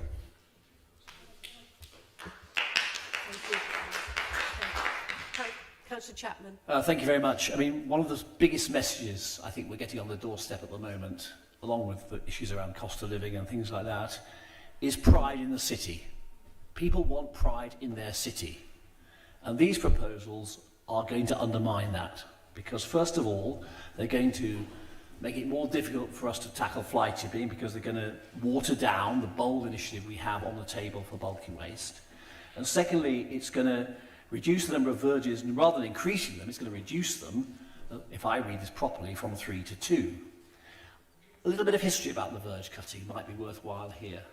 It was based on a complete misunderstanding of the value of keeping verges long.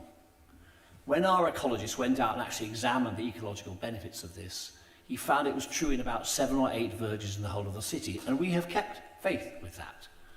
But the rest of them have very little benefit. They lead to untidiness, they encourage fly tipping because the grass is very long, and it's a false economy. Because as I discovered through my own brief in ODS, what happens towards the end of the summer, if you only have 2 verge cutting, is that when you come to that second verge cut, you have to cut the verge 2 or 3 times to catch up with the long grass which has grown in the intervening period. So it doesn't save any money. It leads to people thinking we just really don't care, and it absolutely undermines one of the key roles of local government, which is to protect and love the public realm of the city in which you live. So for all those reasons, it's just bonkers, frankly, to do this proposal on verge cutting. And for that reason alone, I really do call upon members of this chamber not to support it. It's not what the public want. I say to the Greens, go and look at the log of complaints to ODS staff and all the abuse they got when we introduced this, or it was introduced by the county council and we had to suffer it. And I think you may think twice about the value of this proposal. Thank you. Councillor Smoten. Thank you very much, Lord Mayor. There's much that I'd like to support here. The notice boards change is also in our amendment, and funding for parks improvements is always very welcome indeed. And I was glad to hear there was a late-breaking accommodation there from the Deputy Leader on the topic of parks and playgrounds and community centres. However, I'm afraid I would have to disagree, as Councillor Jarvis prefigures, with the specific savings that are taken to fund these. Firstly, I think the lack of community policing is one of the most frequent complaints that I hear on the doorsteps in Headington. So if the council is able to step into that space with neighbourhood wardens playing a related role, then I would want that to take place with firm intent. Although I would really also appreciate councillors opposite talking to their friends upstairs on this topic, because actual community policing delivered by the police should still be priority one when it comes to those sorts of matters. It shouldn't be down to councils really to be stepping into that space, but if it must be done, then I'd rather it be done well. Secondly, whilst I take the point about reduced verge cutting for the benefit of nature, I think the sheer volume of public dissatisfaction experienced when it was at its lowest in 2021 and the reported volume of complaints which cost money themselves to handle suggest that we should go for that biodiversity benefit, but we should achieve it at least more selectively and perhaps by different means. Finally, I do prefer the way that the Lib Dem amendment deals with bulky waste, where it focuses all of the discount on people on low incomes, rather than the proposed approach in the Green Budget amendment, which halves the subsidy across the board, irrespective of income. Our approach is both cheaper and more progressive, so I would urge Council that if either approach is to be taken, that one should be preferred. Therefore, in sum, I'm afraid I shall abstain on this one. Thank you. Councillor Raymond. Thank you, Lord Mayor. I agree with most of it. I'm just a bit concerned about the pocket parks. My more great concern is where the money's going to come from. So for the last 2 budgets, we've been opposing, or I've been opposing, the bulky waste charge from day dot. Nobody believed us that the fly tipping would increase. People wouldn't like it. And grass verges. I'm disappointed with all of us here today because grass verges is not our responsibility, but the way that we're talking about it is as if we've just taken this on. We haven't got that much money to take on other people's responsibility. People on my right have a lot more power than those on the left this time, or us in the middle, to actually ask the people who are responsible to deal with it. People don't like it. Nobody likes it. Everybody kind of agrees that we should have more grass verge cutting, generally speaking, but they won't say it to the people that... Basically, you need to stand up for your residents. If your residents don't want something, you need to go to where the money is or where the responsibility is and tell them that it needs to be done. So whilst I applaud grass cutting again, I think that either all of us as a collective have missed the point. The point is, we're not here to lie down and just absorb other people's problems.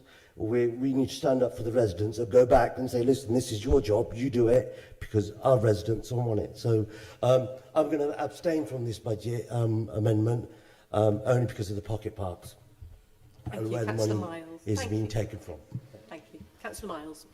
Thank you. So I think I'd like to speak in defence of pocket parks, actually, and these pop-up parks. Having lived in the Netherlands, I've seen a lot of these, and they work very well, and there you have a bit more of a classless society, so it's not all about class politics in pocket parks, as we're hearing tonight. I think that they create improved public spaces and do create pride in the public realm, despite what Councillor Chapman is suggesting. So whatever background you're from, people want to take pride in the public spaces and have public space on the street to create community cohesion. I witnessed firsthand when the Ruskin School of Art closed my street for an evening, and the space was repurposed for the evening as a pop-up play space, and people had chairs on the street, and it created that community cohesion between generations, between communities and people that don't normally connect. So I really support that idea. However, as someone that does live in a green ward near the Cowley Road, I do think there is a need for more community wardens. And so whilst there are many items that I support in the budget that you've put forward, some of these items of difference means I intend to abstain. But thank you for your excellent ideas on pop-up parks. Thank you. Thank you. Councillor Fairweather. Thank you, Lord Mayor. Unfortunately, I speak to oppose part of the Green Amendment. I really don't like the proposal to cut 2 of the neighbourhood wardens. There's a lot of low-level antisocial behaviour which needs reduction, and the police clearly don't have enough resources to deal with this. And I would echo my colleague Councillor Smoten's comments about putting pressure on the government to actually improve police funding. However, in the interim, the neighbourhood warden's idea is a step in the right direction, and with the right people in post could make residents feel a lot safer. However, I do welcome the pocket parks idea. I have at least 2 areas in my ward which would be suitable for this, in a very disadvantaged area in Cutslow. And before anybody claims that we don't have any disadvantaged areas in Cutslow, I point them to the statistics on the local council website. I regret, however, that I will not be supporting the Green Amendment, despite liking quite a few of the ideas in it. Thank you. Councillor Mundy. Hello. So on the bulky waste charge, I think people are kind of conflating things again, where there's this assumption that because people have to pay for bulky waste, they're just inclined to throw things in the street. I don't think that really is respecting the good intentions of the vast majority of people. I don't think it acknowledges the fact that even if it's completely free, people are still likely to throw things out in the street, bulky waste, if for whatever reason there is for people to throw things out. There is a cost to collecting bulky waste to us as a council. There's a cost to disposing of things illegally as well, actually. When you look at this enormous fly-tipped waste that was the other side of the A34, the criminals responsible for that would have been charging their quote-unquote clients for disposing of their waste in that way. You know, we don't have to drill this price down to zero and sacrifice what we can spend on much more important projects in order to have this sort of false idea that we're going to reduce fly tipping to zero purely on the basis of one individual policy. I think it's also really important that we remember that we're here to bring in policies that are going to give people pride in their place, pride in their communities. You all talk very passionately about your pride in the communities that you represent and the people that live there. This is why we have increasing our investment in community grants. This is a really important way of ensuring that our local people have a pride in their own communities, are able to get involved in what's going on in their communities. They've got things to do. We don't just need to be, you're throwing things away. Well, let's just stop you having to pay for bulky waste. There's ASB. Well, that must mean we need more enforcement officers. We actually are increasing the number of enforcement officers, just not as much as the Labour group budget has suggested. And actually, I think it's more important to think holistically about this and the fact that all sorts of people who could be, susceptible to being involved in ASB would be better supported with things that could be done within the community grants project and the great community initiatives that are happening in that area. Thank you. Thank you, Councillor Malik. Thank you very much, Lord Mayor. On the community notice board and all that, I think since I've been a councillor about nearly 22 years or whatever year I count.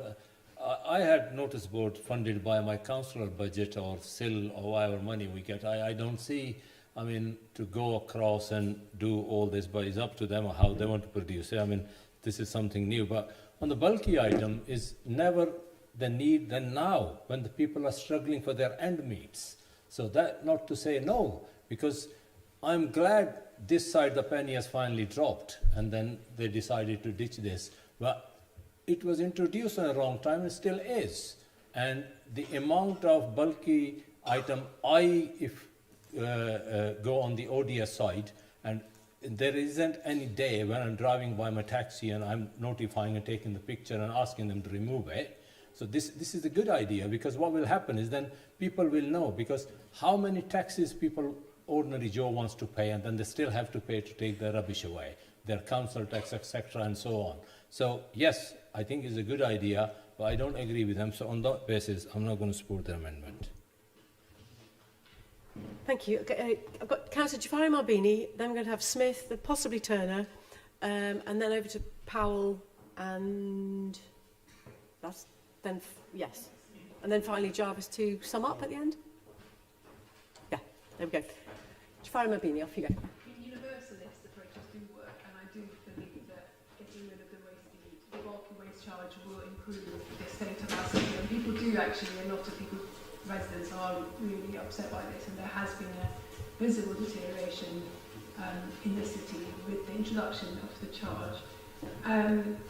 I guess my next point is really just about operational point, that I have been speaking to the community safety service managers about what is happening with the warden's work.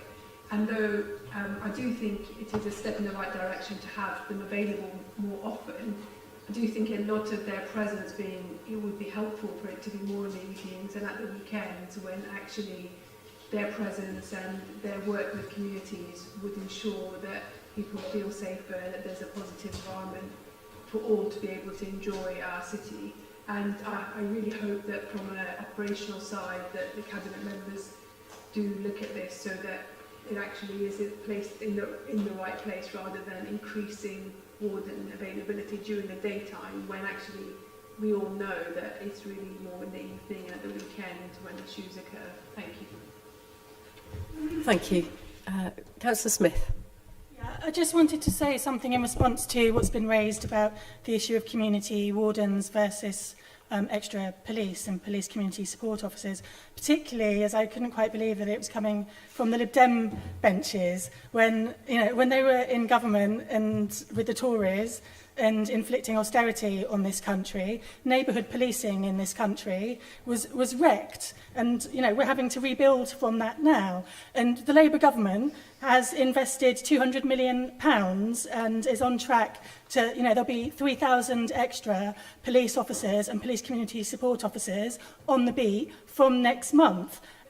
Every community has a named contactable officer now, and they're on track to put 13,000 extra police officers back on the streets by the end of this Parliament.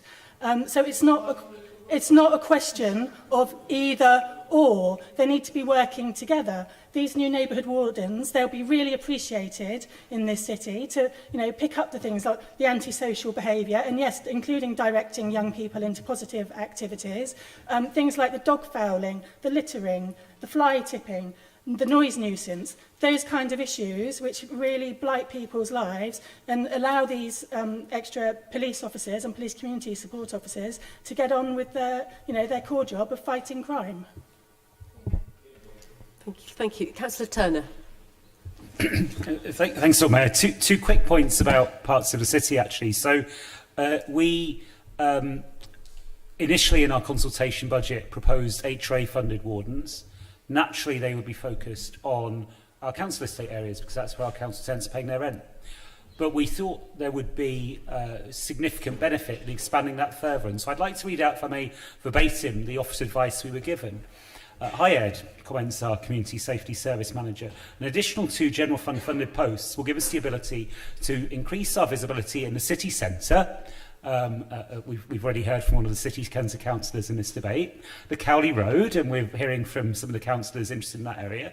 Tempers Square, Gypsy Lane, and other non-HRA high footfall locations. Trade waste and fly tipping are a concern in these locations, as is the number of noise complaints from HMOs. It will provide more coverage as well of housing association areas such as Greater Leeds, where we get fly tipping and waste issues. So I hope what that does is when we watch who votes against the extension of this Warden proposal, Lord Mayor, I think we should be very clear which areas are going to lose out.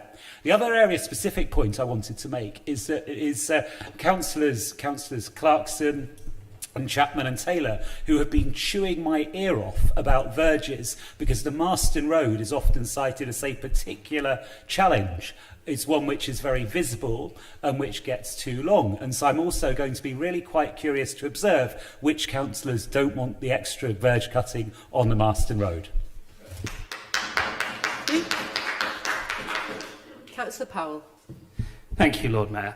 So we've heard a lot today about pride in our city, and I think, that is something we all very, very much care about. But what our amendment seeks to do is to generate that pride through positive improvements via the public realm, rather than focusing on an enforcement-driven approach. I understand why they are proposing the introduction of neighbourhood wardens, and we have continued with that, but it is inherently a trial basis. Councillor Turner's already referred to the fact that there is not yet a job description. So what we are doing, if we fund that, is we are putting money into something which we do not know whether it will work, instead of putting it into demonstrable public realm improvements, like the notice boards that bear the logo of this council, and which I get written to about more than many other issues, surprisingly. I think there's a really important point here, that what we are proposing with the pocket parks, with the improvements to green spaces in our city, with the fund for park equipment, are demonstrable things that speak to the care that this council puts into this city, to our residents and to our communities. These are not things that are specifically for any particular community. Indeed, they are of massive benefit to the working class communities of our city, who are not having the same level of access to green spaces as those residents who are more financially well off. So I think there's a really, really important point here that, firstly, we shouldn't get under any impression that anyone here is trying to oppose pride in our city. It is our point here to try and foster that pride through demonstrable public realm improvements. And I think the last thing I'd say here, obviously, again, thinking of issues like antisocial behaviour, which come up, one of the biggest drivers of antisocial behaviour has been the reduction in services for young people across cities in the UK as a result of austerity. Something we're looking to do with the increase in community grants is put the power back into communities to enable them to fund things that will address that. So I think there's a divide here. We're focused on a holistic planning approach where we want to see community at the heart of stopping these issues, whereas it sounds like, with wardens, there's a very, very sort of enforcement-driven approach coming from the Labour recommendations, which, we're giving it its merits with two, but I don't think we should be going in with a really, really high number of wardens at the early stage. Let's see how it goes. Thank you very much. Thank you. And Councillor Jarvis, do you want to have a sum up?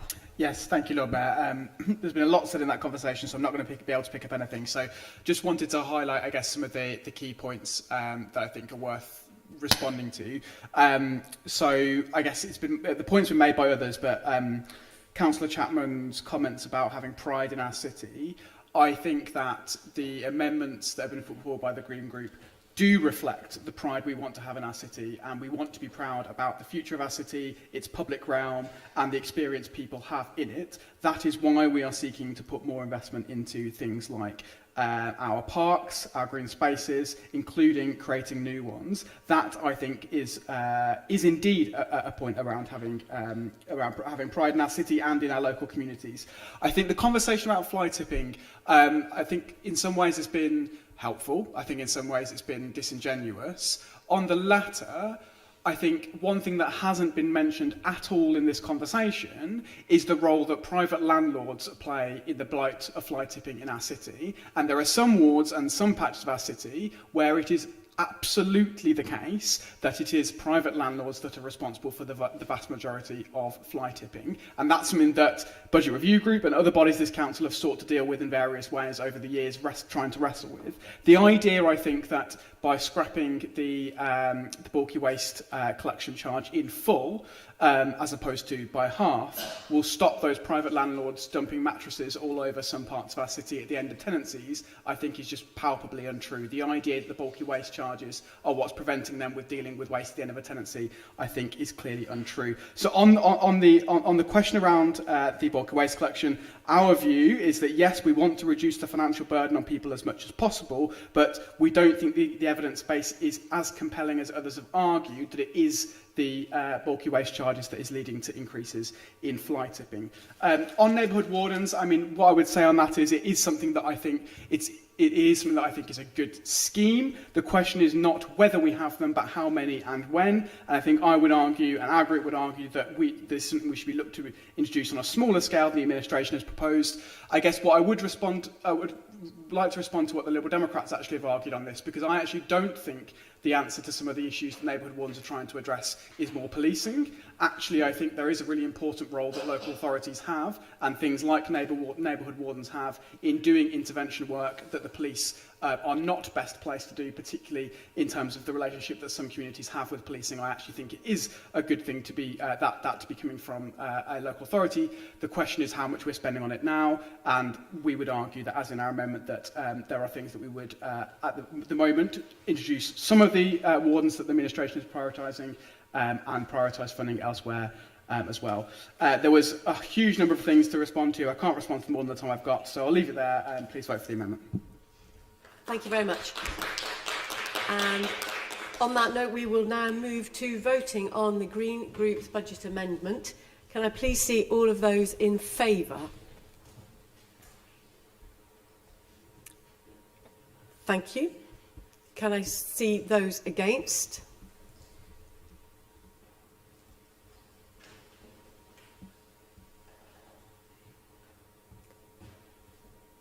Thanks. And any abstentions? Okay, and I'm pretty clear that has fallen. That has fallen. Okay. Thank you. We are now then moving on to the IOA amendment. So there are a couple of interested parties who are leaving the room. Just to remind everybody, it is after we have done this one, we are going to break for half an hour to have a time for any independent individuals to put motions in, amendments in. Okay, so over to Councillor Yateman to introduce the IOA amendment, please. Thank you, Lord Mayor. We would like to start just by joining our colleagues with offering our thanks to Nigel. His stewardship and support has been invaluable to this council and to all of us as members. Our IOA budget proposal, while supporting a lot of the administration's proposals, continues on the theme laid out last year with a focus on community, youth and public space investment.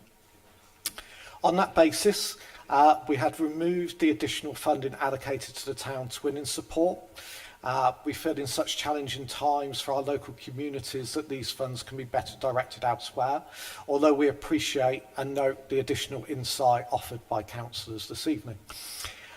In further evidence of a disconnect with our county council, there have been concerns raised that some of the changes initiated by them are impacting the city council's ability to maintain the public spaces, either due to materials used or layout, such as Broad Street, which then means more manual cleaning and more cost for the city council. This is either an oversight or poor planning initiated by county council, who should shoulder or at least share more of the cost of additional maintenance.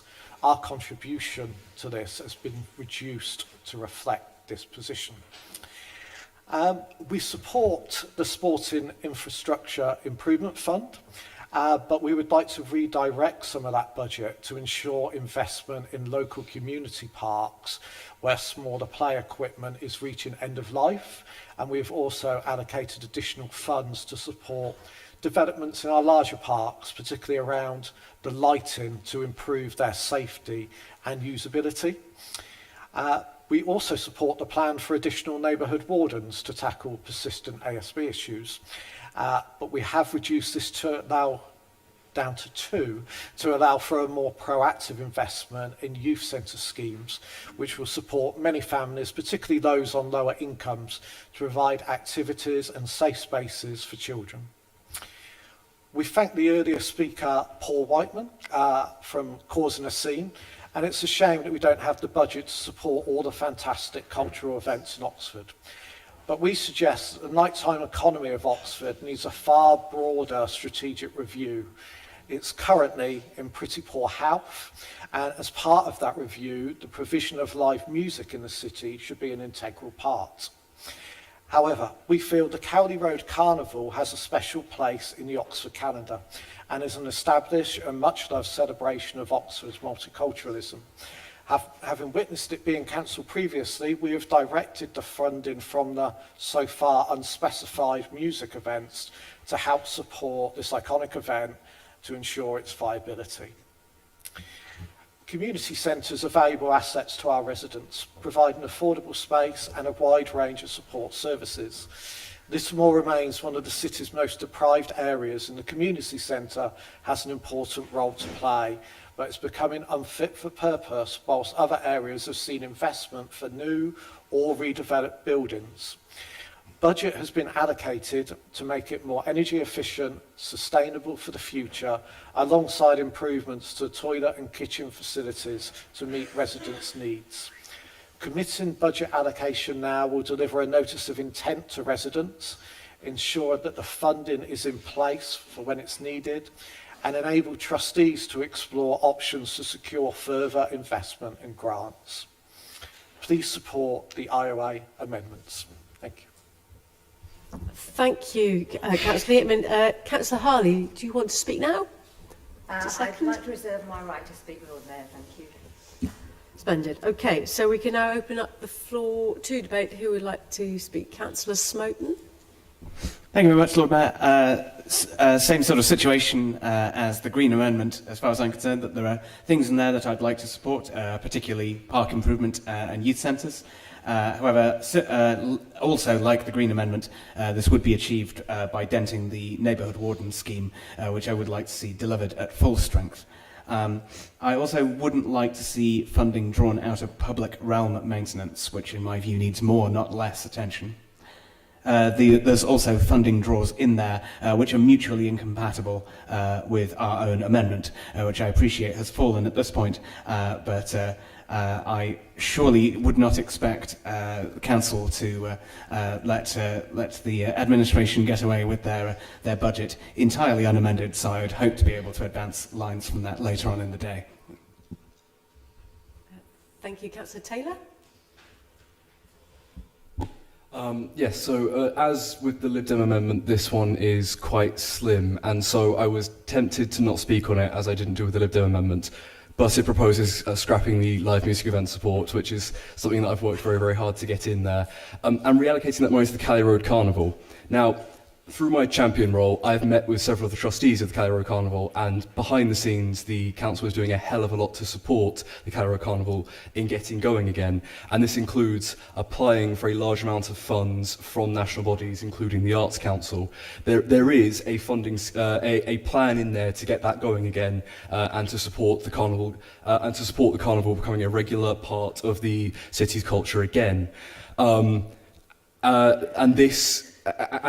in proposing these funds here, I feel like the IOA have clearly not spoken to any of the people involved in the Cowley Road Carnival about whether or not they actually need this money, and if this was a good idea. And I feel like if this was a genuine proposal and not just leaflet fodder, then you'd surely speak to someone before you offer them tens of thousands of pounds. And as we have that a plan in place to get funding from national bodies for the Cali Road Carnival, in scrapping the live music event support and then moving that money to the Cali Road Carnival. As we're getting money for the Cali Road Carnival likely from elsewhere, that would then be a net cut in culture and events and music for the City of Oxford. And so for that reason, I'm asking people to oppose. Thank you. Councillor Raymond. Thank you, Lord Mayor. I wasn't going to speak on this either until Councillor Taylor did. The Cali Road Carnival. I think most people that don't live on Cali Road and the traders on Cali Road enjoy it, but I don't think the traders on Cali Road actually want it. So us not assuming here that they want it, they don't want it. It causes a lot of disruption to them. Maybe it's not as enjoyable for the residents of Oxford, but the traders on Cali Road certainly don't want it. I worked on it for a couple of years, a few years back. Maybe something of the mixture of both, a live music event and the carnival in South Park or some other park might work for both. But I think Councillor Taylor, maybe I'd be happy to help him and go and speak to traders on Cali Road and see what they think of the carnival and what disruption it causes them. Thank you. Thanks very much. Councillor Ottino. Yeah, I'm just not convinced what you've said will be delivered from park improvements adds up to the figures you've got, which is like 145,000 over 3 years. We've got an amendment coming later on, which is specifically about one park, and I think it's 8 street lamps, which is costed at 75,000. So I'm not sure how you think you're going to deliver what you've said you're going to deliver, which included, you talked about lights in parks, for this amount. So I'm wondering whether really there is much basis to this proposal about parks, or you're just, again, making something to put on a leaflet. It doesn't feel like it's been costed in a way that the other amendment clearly has been.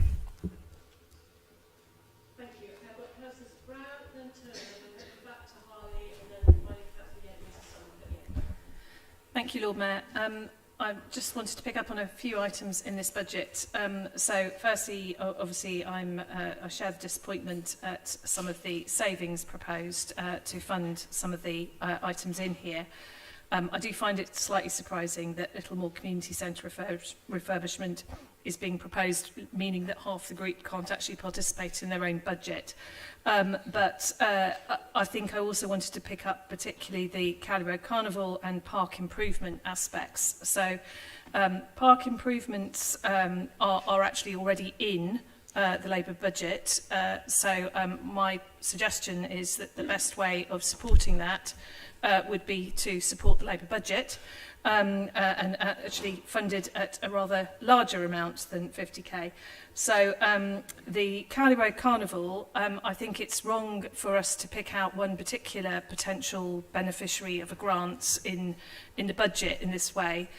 We would normally expect various potential people bidding for grants to go through a process, and I think this council has always been incredibly supportive of the Cali Road Carnival. As Councillor Taylor has already said, we are doing a lot of work to support the committee, who are newly reformed and are hoping to get it going again this year. So I think it is really important that we just make sure that we're not sort of picking off individual areas, individual community centres, individual potential grants, but are making sure that we are putting in place budgets to which people can then bid.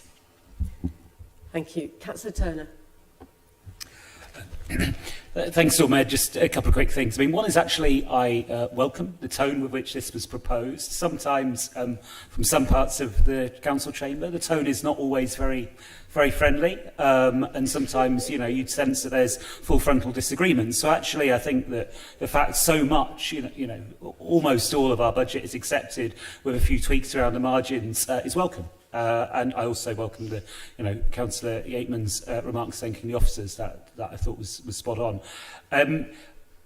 There's still some elements where I think the group doesn't perhaps acknowledge quite where we are at the moment, and actually the same might be said of the previous amendment. So our base budget includes the best part of £1 million on community grants.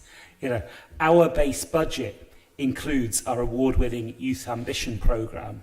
Our base budget includes funding for our brilliant network of community centres, and on top of that, as Susan just explained, we're topping that up as well. And so many of the things which are mentioned here are things that we believe in so strongly that they've been a key part of what this council has been doing. And of course we're always looking for ways to do more, of course we are, and that's why we're putting forward some of the extra money, reflecting the extra money that we've got from the government. You know, don't agree with the way this is being funded, not expecting to support it, but perhaps, just perhaps, we're starting to get a little bit of appreciation for some of the work that this council's been doing in recent times from the group which is proposing this amendment, and I really thank them for it. Thank you. Councillor Harley. Thank you to everyone who has spoken, particularly Councillor Smoten, who would like to support our budget but not at the expense of wardens, and to Councillor Turner, who likes the tone of our approval, even if he thinks that we have not appreciated the full figures. I would like to say that one of the aspects that we're most keen on is the safety of women in parks in the evenings, which is why we've tried to allocate some of our budget towards extra lighting. And in winter evenings, it gets dark around about 3:30 p.m. And it's quite difficult. We have school children walking through the parks at that time of day. We have women, we have people walking their dogs all through the evening. And we would like a lot more investment in park lighting in particular to make places safe for women and for everybody once it gets dark, winter nights included. As far as the Cowley Road Carnival is concerned, we obviously have conflicting opinions amongst the councillors as to whether it's a good or bad idea.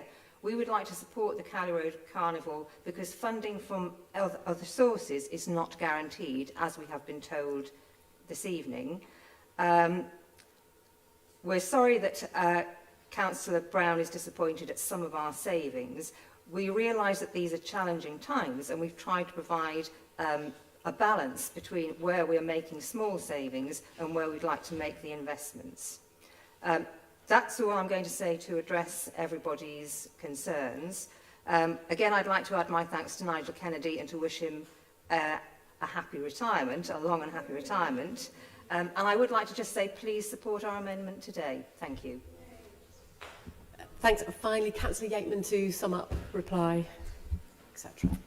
I'll just echo what Councillor Hardy has said. I think the reason for adding specifics in terms of some of those items is to secure that funding. As we say, the Cowley Road Carnival funding has failed before.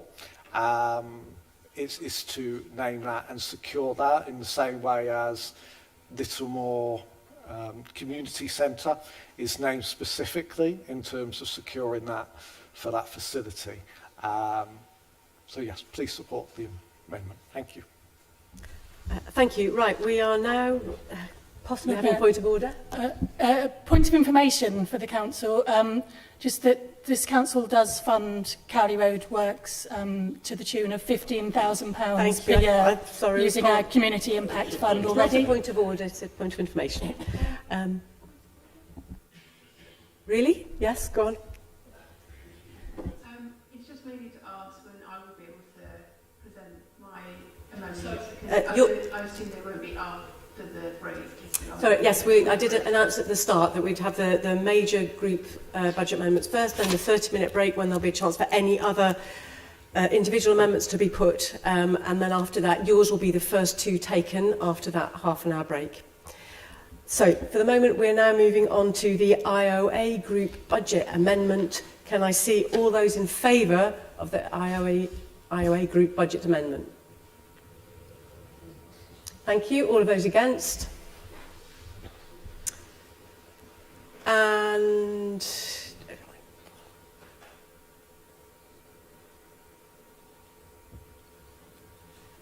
thank you. Any abstentions?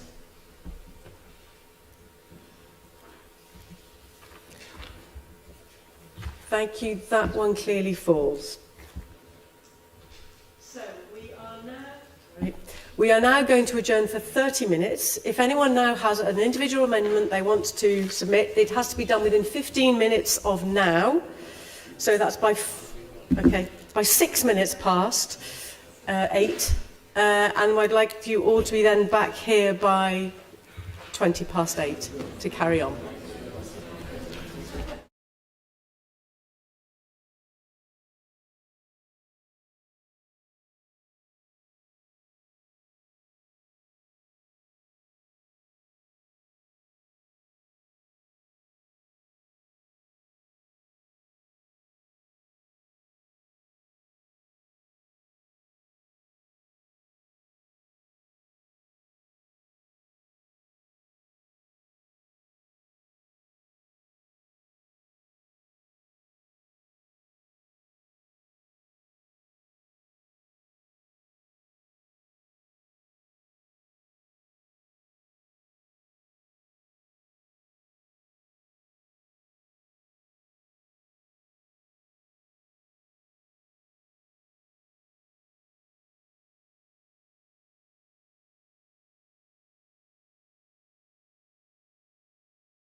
Right, we're going to start the meeting by, I'm going to propose that we extend it by up to 1 hour. Up to, it's in your hands if we can keep it, and I will be quite firm in the chairing. If I think people are repeating themselves, I will cut you off. But do I have a seconder for that? Thank you, Councillor Brown. So then I think we just need to vote on that of an extension of up to an hour to avoid us having to come back a week on Wednesday. Okay? All those in favour? Thank you. Right. Okay. I think that anyone against? Abstentions? Oh, Susanna. Okay. Thank you. Abstentions? None. Right. Then, better get on with it now. Okay, so we're now moving to the individual budget amendments, and the first one is from Councillor Jafari Marbini. If you would like to introduce Thanks, it. Lord Mayor. I think we're taking them separately, so would you like me to just mention the first item, because we're taking the vote for them separately? Yes, thank you. Thank you. So these are pretty minor amendments, and they are to address needs that have been long stated by residents in Northfield Brook, which is the ward with greatest level of inequalities in the city, and I'm sure you're aware it's in the 10% most deprived in the country by the government IMDs, that's the indices of multiple deprivation. So it is an area of need, and the first item is around meeting the need for lighting in Gillians Park, which is really well loved, but there is really poor lighting there, and we have really tried to explore the options with county officers around meeting this need. People often complain about not being able to walk in Gillians Park after hours because of the lack of lighting, and unfortunately we have exhausted other options of funding for this. And the £75,000 will be met by changing the sporting infrastructure, but only in the 4th year. So the sporting infrastructure, obviously, practically speaking, in the 4th year, this council may not exist, so it doesn't affect the sporting infrastructure funding in year 1, year 2, or year 3. It's only affecting the sporting infrastructure in funding in year 4.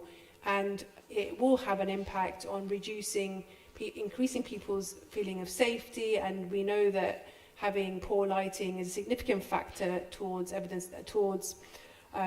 violence against women and girls in public spaces, and also it's a barrier to freedom of movement. And it really goes against our aims of bringing a greener, healthier city. So I urge you all to please support this small amendment. Thank you. Thank you. Do we have a seconder for that amendment? Thank you. Councillor Malik, do you want to speak now or reserve your right? Thank you. Okay, any comments? Okay.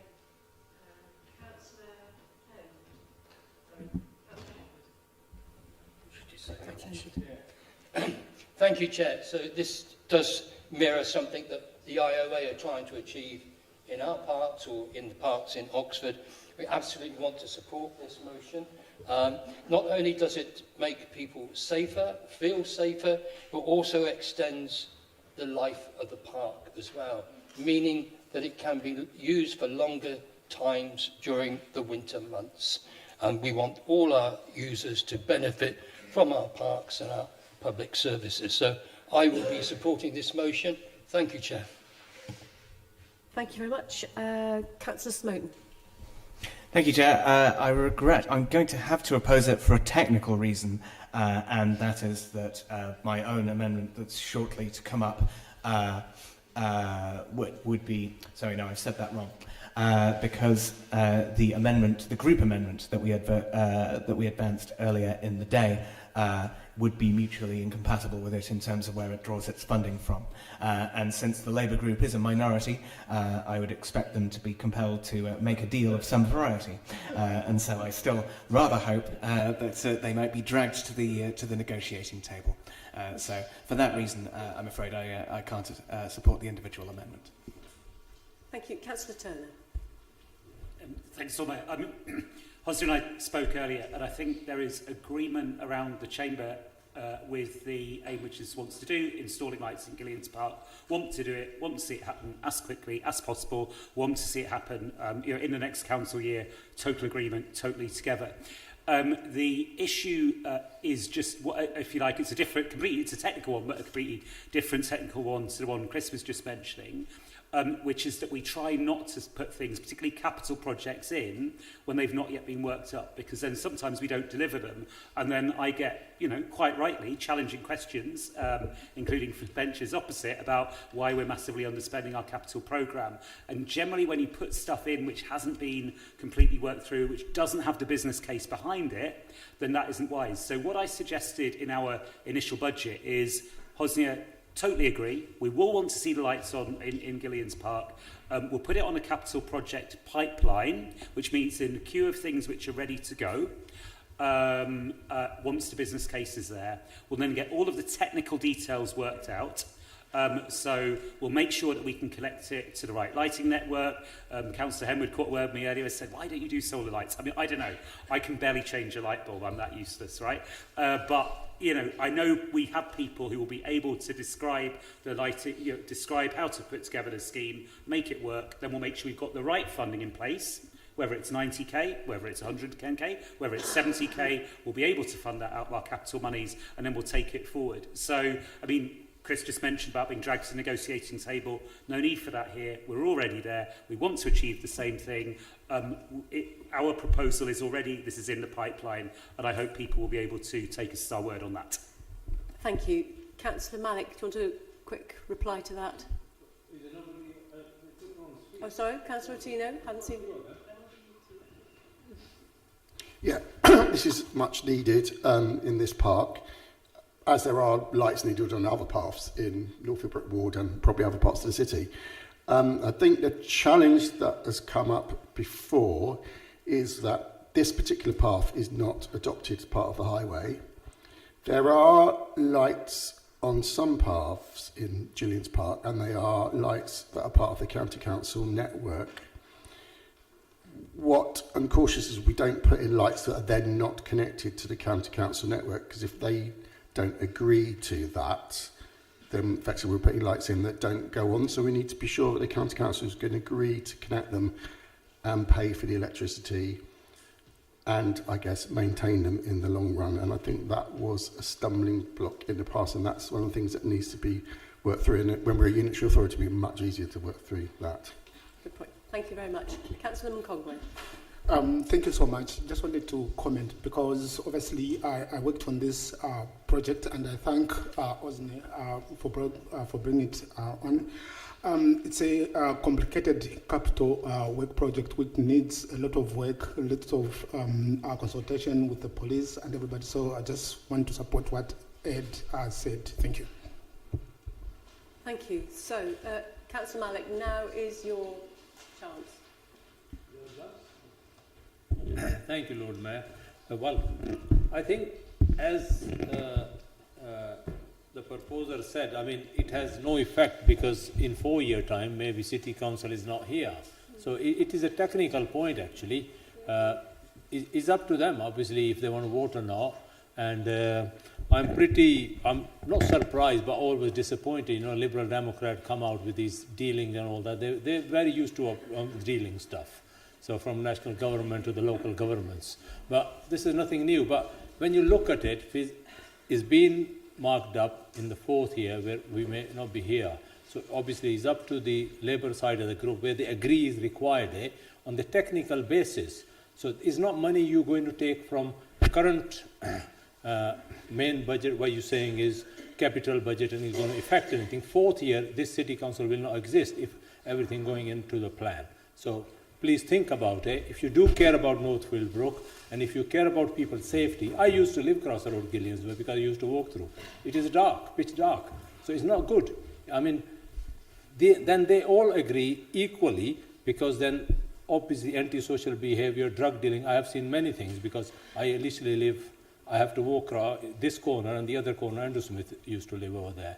So, so it is required. So why don't we basically do the wiser thing? I mean, yes, you're the administration, maybe in minority, but is there to support. Because you represent, people will also get benefit. Thanks very much. Councillor Jafari Marbini, if you'd like to sum up. Yes, thank you for the comments and to those who are supporting. I mean, the technical reason from the Lib Dems, reading the room, I suspect that you won't be passing there, so I would urge you to try and support this because I do know that you care about the issues of women's safety in parks.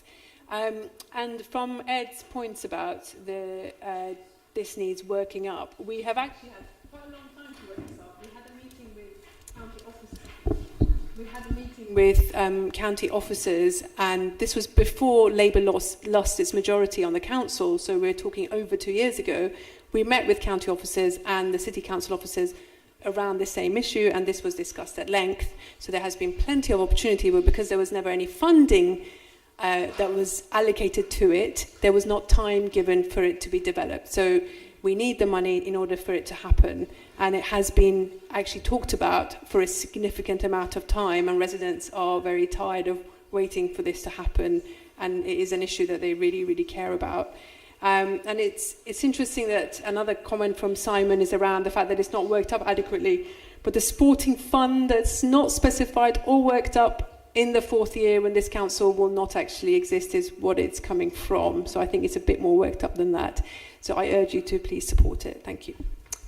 Thank you. So we will move straight to the vote on this budget amendment.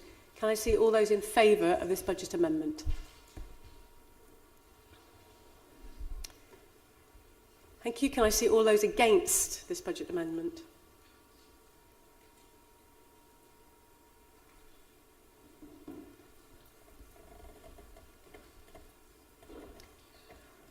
Okay, thank you. I believe that one has fallen. Oh, sorry, and abstentions, of which there are some.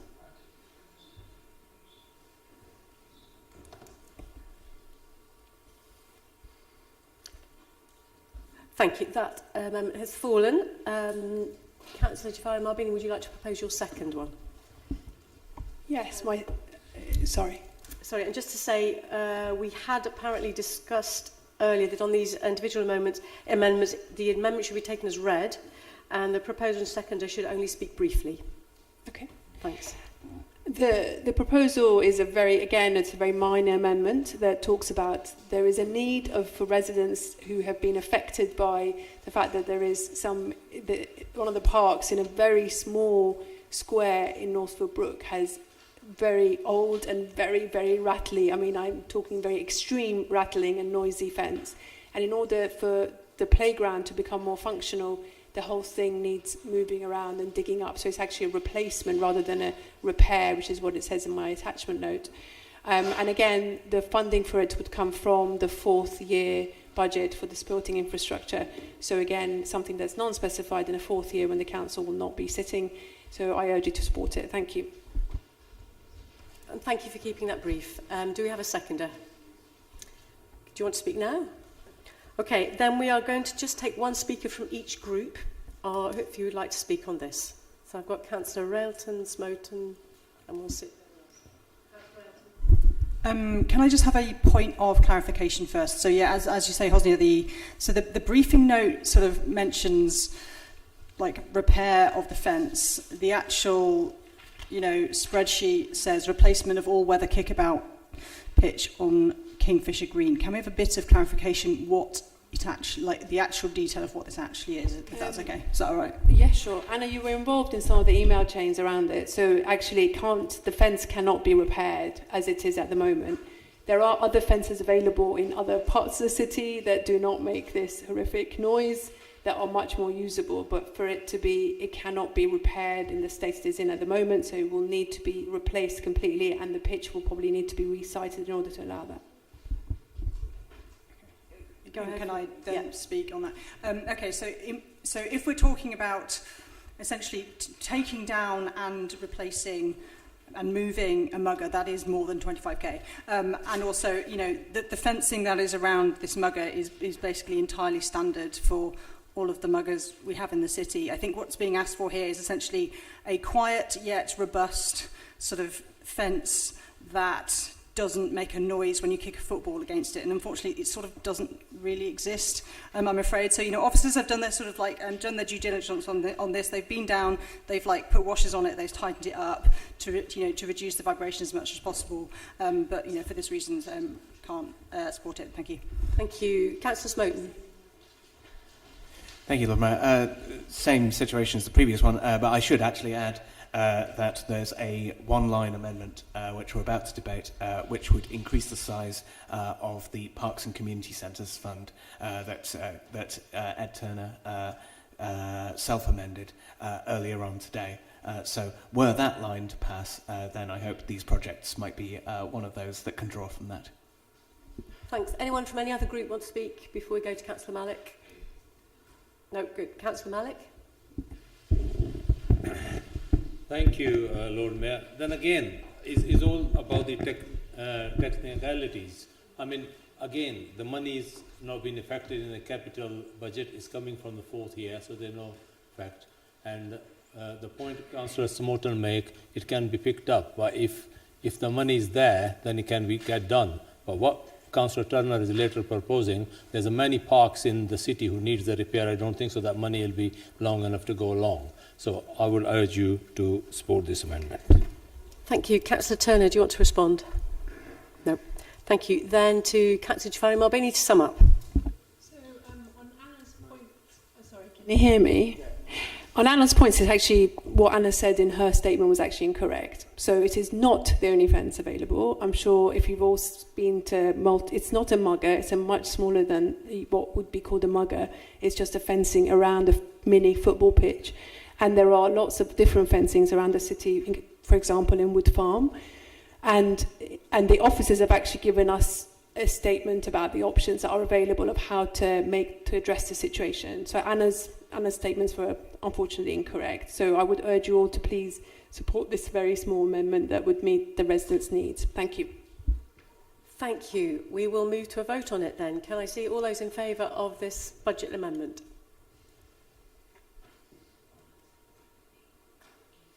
Thank you. All those against?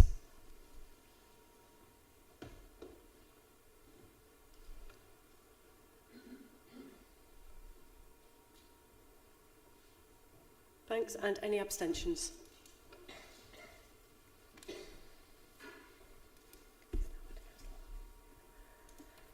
Thank you. So that one has fallen too, which moves us on to an amendment from Councillor Harley on behalf of the IOA, which we're just about to circulate.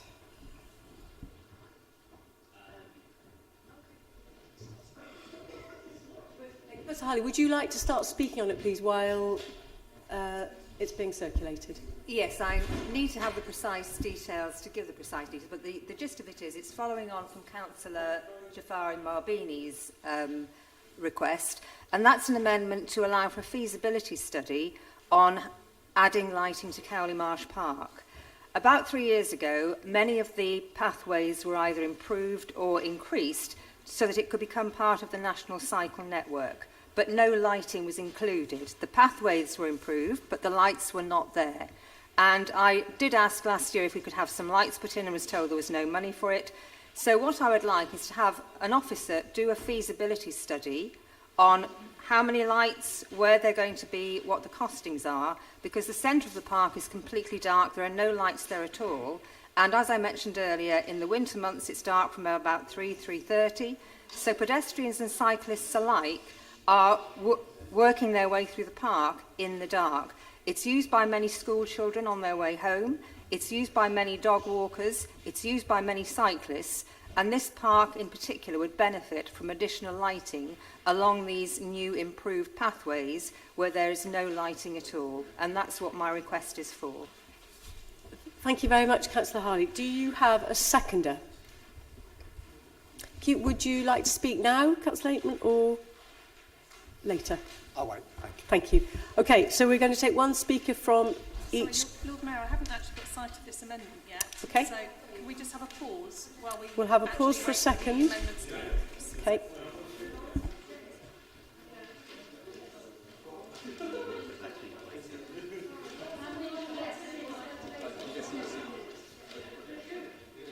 Okay, folks, just to let you know, we only have 40 minutes for all of these individual amendments. We have got this one and 2 more to be finished by 9:13.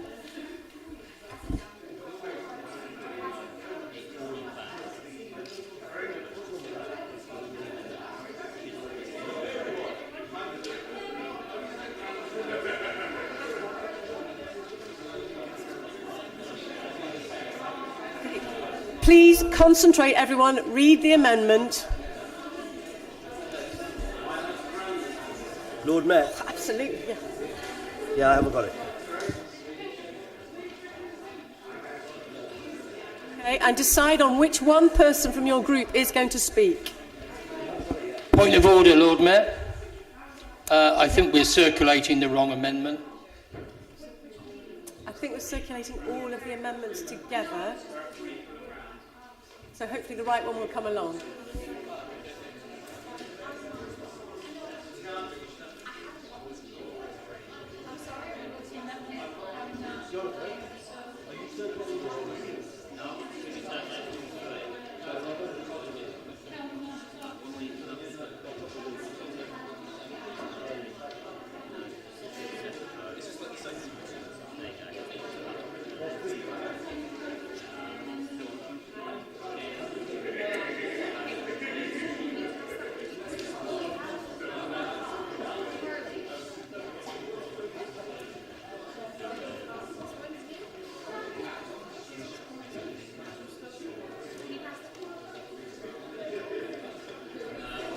Okay, from the general level of chat, I'm assuming you have all read them.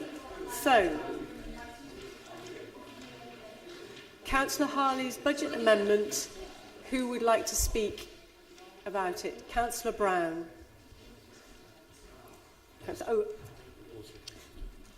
Go ahead, Councillor Brown. Thank you very much, Lord Mayor. So I'm actually a bit concerned about this, for a number of reasons. There are often requests from across the city to put lighting in our parks, and the one exception to the rule where the police have actually supported it is Gillian's Park, which is why I think we are quite happy on these benches to look at making sure that we do put some money in our capital programme, as Ed already said, to fund that. But in most places, putting lighting in parks is actually encouraging people to take routes that are less safe, as well as being incredibly expensive to maintain and extremely difficult to manage. So I am not in favour of supporting this, because I actually don't think it is supporting community safety, and I particularly don't think it's supporting women and girls' safety. I think it is actually the reverse. I think it is actually giving people false comfort that walking through a park might be a safe thing to do in the dark, when actually what it does is light up the person walking through the park and putting people waiting in the shadows at a huge advantage if they want to attack them. So I am not in favour of this. Thank you. Councillor Jarvis. Thank you, Lord Mayor. Very briefly, just I think so. I expect I'm going to abstain on this simply because I think that there is already as we've talked about, the money that's already additional money for park improvements has gone in. There's going to be a conversation imminently about more of that. And I think in terms of setting the council's budget, I generally find that putting in requests for individual projects that are sort of directly or tangentially related to individual members' wards is probably not the best way we do budget setting. I think it's probably better on balance for us to set general pots of funding and then for our officers to go away and look at what the best use of that funding is in different areas. And so there are lots of places where it may make sense for there to be additional lighting within parks. There's been long been calls for additional lighting in South Park, for example, at the top of it. That to me seems like something that we might want to look at. That's the sort of thing I would imagine that the Parks Improvement Fund could look at, and our officers can go away and look at what the best use of that funding is for. So rather than us committing to specific projects here, I think that's the better way of budgeting. Thank you. I've got Councillor Henwood, but we're really only allowing one from each group. So could you and Councillor Yateman decide between you which one of you wants to speak? And then Councillor Malik, and then hopefully we're done. Thank you, Chair. So I do disagree with our leader. I think illuminating the pathway so that we can see obstructions and trip hazards actually makes our pathways safer and able to use for all users, including our disabled users who access our parks in wheelchairs. So I do recommend this feasibility study. It is a study, it's not a recommendation for specific lighting yet. It depends upon the outcome of a study. I do disagree with Councillor Jarvis. I think the Constitution does permit us to bring up specific projects, and I think that's exactly what the Constitution also embraces. So in the spirit of health and safety and protecting our public and extending the life of our parks, I will be supporting this amendment. Thank you, Chair. Thank you. Councillor Malik, briefly if you can. Thank you very much. I'll brief as possible, yeah. Well, this cycle path was put through Marsh Park. I mean, it's a main route, and the connectivity from all the way goes to the other side of Donington. And recently, I done a visit with a living street gentleman where two cyclists end up in a ditch. Obviously, they end up in a ditch in the daytime, but equally, we could not put the lighting on the other side. But this is a dark avenue, and if you guys especially speak on this right side, do support active, healthy living and want people to cycle, then obviously you want people to have a lit route to cycle instead of going in a dark. So for that reason, please do support that. It is important, and then we can go to the other partners to see how we can implement it. Thank you. Councillor Turner, I'm guessing you don't want to weigh in, no. So, Councillor Harley, would you like to quickly sum up? I would first of all recommend you to approve this amendment. I would respectfully disagree with Councillor Brown for the reasons that Councillor Henwood has given, that it is much better to have an illuminated park. People do use it at night in the dark. School children, dog walkers, all sorts of people from all sorts of backgrounds. I would agree with Councillor Malik. It is a through route. It is part of the national cycle route now that it's had its improved pathways. And we need to have the lighting to avoid accidents. And again, I would disagree with Councillor Jarvis respectfully. It is used by people from many wards. So although it's a specific park in a specific ward, it benefits many individuals from all over the city. And I would ask you to support this amendment. Thank you. Thank you very much. We will move straight to a vote on this. Can I see all those in favour of this IOA budget amendment? Thank you. All those against?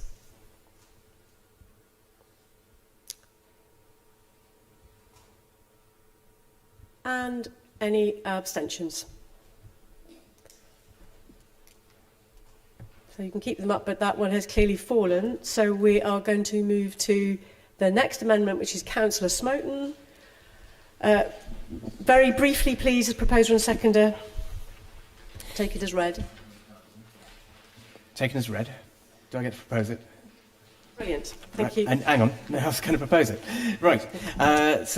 I hope this addresses what's been said about the PRAST 2 items. This is modelled pretty much exactly after the strategy that Councillor Turner was using earlier today, which is to create a general purpose fund, and in fact to enlarge the fund that he himself created earlier today for community centres and for parks. That was of £150,000 in size. Well, I think one thing's for certain, and that's that today we've heard a lot of worthy and interesting and worthwhile ideas to improve our community centres and our parks. So what I propose to do is to take the final 2 years' worth of what would have been the International Links funding, in acknowledgement of the fact that that will change vastly when LGR has taken place, and instead use that to double the size of that fund, so there will be a £300,000 capital fund available for improvements to community centres and improvements to parks. And I hope that's something that might serve the case that's been described in Cowley Marsh. I hope that's something that might serve Councillor Jafari Marbini's needs in Northfield Brook. I would urge you please to vote in favour of spending that money to improve our parks and to improve our community centres. Councillor Miles, would you like to second that very briefly? Yeah, I second it. Whoops. I second it, and lighting and having accessibility of parks for people at all times of day, including 4 o'clock in the afternoon in the winter, will be, I'm sure, something that could fit within the scope of this. Thank you. Thank you very much. Then we will hear from Councillor Powell and Councillor Turner. Thank you very much, Lord Mayor. I'll try and keep it very, very brief. The changes introduced by this come at the end of the multi-year financial settlement, a time where it's likely that this administration and authority may not exist. That means that basically what we're doing is getting spending out onto things that really, really matter to residents. The other thing, of course, is that with the international links funding continuing in the short term, that gives us the option to look at things like community hosting, like crowdfunding, to keep that function running without necessarily having to come from our budget, and there is so much opportunity in this city.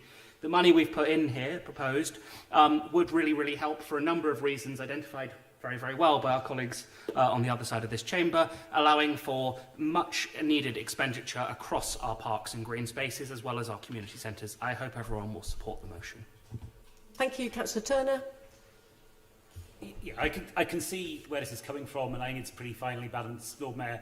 I think there are two sort of problems, really. I mean, one is that we've agreed that we're going to set a 4-year budget. That's kind of the rules of the game that we've agreed.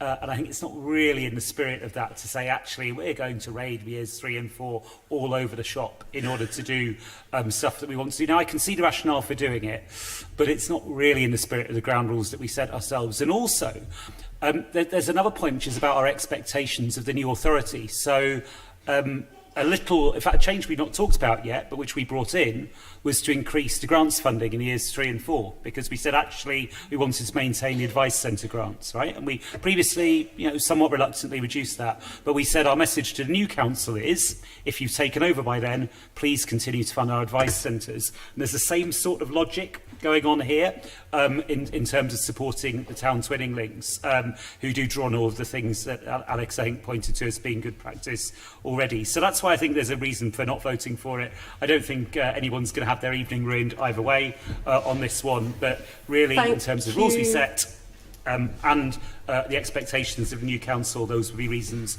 not to support it. Thank you. Councillor Raymond. Thank you, Lord Mayor. I think Councillor Turner said everything that I was going to say. Can we move on so then? I won't say anything. Yeah. So I won't say anything except I oppose it because we've set a 4-year budget. If this was the case, then this side should have only discussed a 2-year budget to start with. You can't chop and change just to get individual amendments now. Beautifully put. Thank you. Councillor Henwood, if you could be Thank you, Lord Mayor. I'm really looking forward to this evening and waiting for Labour Group to vote in favour of an opposition group amendment. Hopefully that will happen this evening. Probably not. Thank you. I am actually going to vote in favour of this. I think this is a reasonable and achievable objective for the council and the people that we serve. So thank you for bringing this forward. I will be voting in favour. Thank you. We've got 9 minutes to finish this one and the next amendment. Yeah, Go. I will absolutely oppose this, because the reason I will oppose it, because they can't pick and choose. It is a technical point. They're trying to cut one thing and for the another when it suits them. So we will oppose it. Thank you very much. Okay, Councillor Smoten, quick sum up. Yep. Councillor Turner, Councillor Reffman and Councillor Malik have all made the same point, and it all has the same hole in it. And that is that when it comes to advice centres, they're still going to exist. They're still going to need the same money. Their situation will be largely unchanged. When it comes to international links, well, I mean, there's 2 cases in 3 where this council has turned into a town council at that time. And the international links are Oxford City specific. So in the event that we're in a 1 Oxfordshire situation or that we're in a 2 council situation, those links will be very Oxford specific. They will be a matter for what will then be presumably the town council, or it may be allowed to use the style city council, but that will change massively under those circumstances. For that reason, the 2 things are different. Please support this amendment to use money which is very likely not to be required at that time, and to instead invest it today in improvements to our parks and improvements to our community centres. Thank you. Can I see all those in favour then of this budget amendment?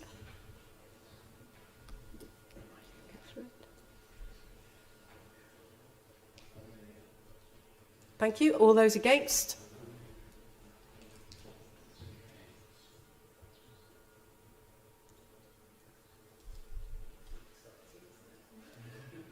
Any abstentions? 1. Oh. So that one has fallen. Thank you. And now on to the last amendment, Councillor Jarvis. Sorry, that one fell. It wouldn't be a budget council without talking about the number plate. So the final individual amendment does relate to the number plates. It's very straightforward, very simple. What we're proposing here is simply to use some of the proceeds of the sale of the number plate, not on bringing down borrowing costs, but instead on investing in pocket parks, which obviously has been a hot topic of discussion earlier in the evening. I won't speak any more because I think we've got 6 minutes left, and I'll take anything at the end. Brilliant, thank you. Seconder? I'll reserve my rights, Right. but be brief. Thank you. Anyone to speak? Councillor Miles? Yeah, I support this. I think, what was it, 78% of people who were surveyed supported the sale of the number plate. And I think they want to see something tangible in return, not just reduced borrowing costs. Thanks. Thank you. Councillor Malik? Absolutely not, Lord Mayor. We should oppose this. We are very proud old city, and this is recognition of our Lord Mayor anywhere he and she goes. So we should keep it. Excellent point. Thank you very much. Councillor Raymond, then Rail. Since when have we started taking surveys into consideration? Brilliant. Councillor Elton? So I've been informed that the Greens opposed pocket park stuff in the county budget, which I find generally quite odd in this situation. I also would just say, I mean, genuinely, I would prefer that investment went into our existing parks, into maintaining our existing into maintaining our existing parks, into improving our existing parks, rather than putting in sort of new stuff that we don't have the budget to maintain, quite frankly, you know, especially if it's, you know, the sort of like little mini on-street ones, which are, you know, quite fashionable during COVID. Like, I just don't think it's where we're at. I'd much rather see that money going towards our existing stuff. Thank you. So I think we're then going to... Sorry, was Councillor Henwood, did you have your hand up? Yeah. Okay, go. Thank you, Chair. So, the pocket parks, unfortunately, I won't be voting for this. I think actually it's more in line with a county budget as opposed to a city council budget. And I would rather redirect the money towards our existing smaller parks where much of the equipment is now out of life or nearing the end of its life, and it does need replacing before we venture into new areas. Thank you, Chair. Thank you. Now to Councillor Powell, second.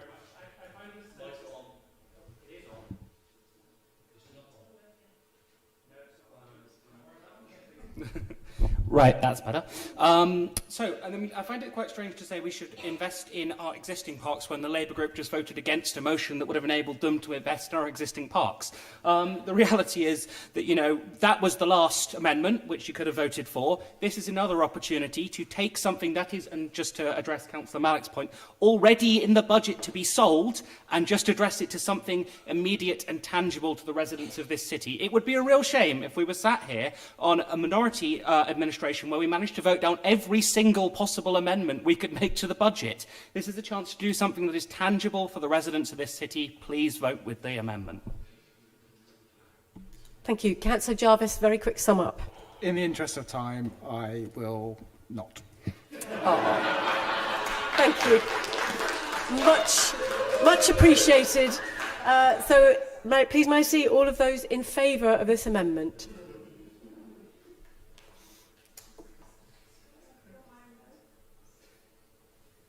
Thank you. And all those against?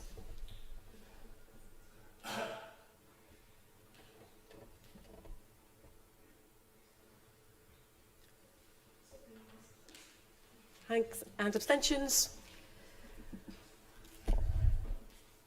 Fallen? And that one has fallen. So, thank you very much, everybody. We got through all of the individual amendments in the allotted time, which now takes us on to a debate on the budget as a whole. If anyone's got any energy left for that. So, Councillor Brown, you reserved your right. Do you want to speak now, or shall we just... Are there there any other speakers? I said that there are other speakers. Yes. Okay. We'll leave it. So, Councillor Smith. Is that working?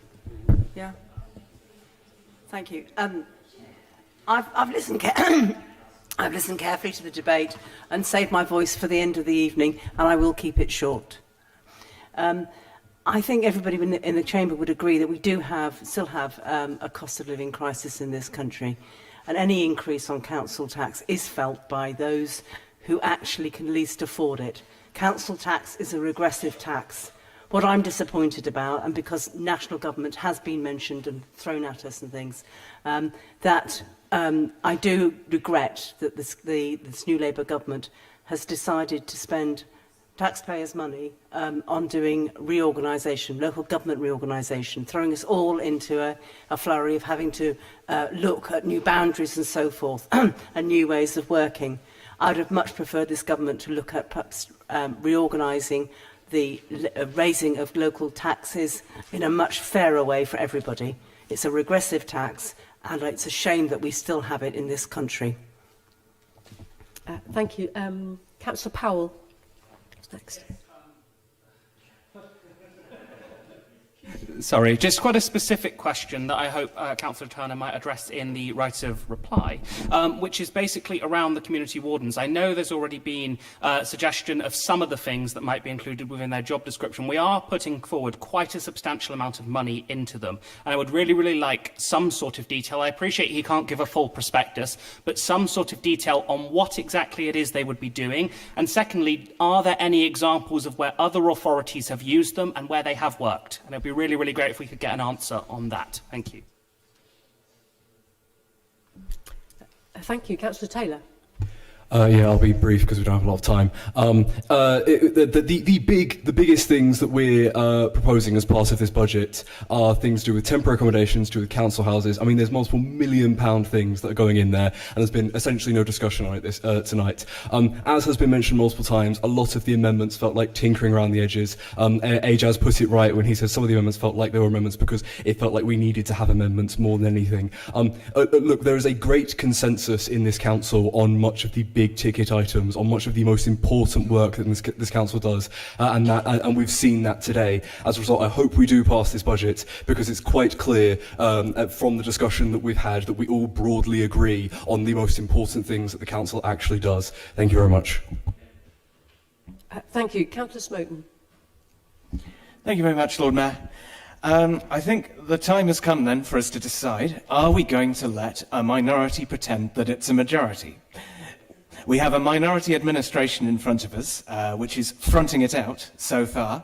It clearly believes that it is going to be able to get out of the building today with nary a scratch on their budget as it came through the front door, except perhaps for the very small ding that Councillor Turner administered for himself at the very beginning there.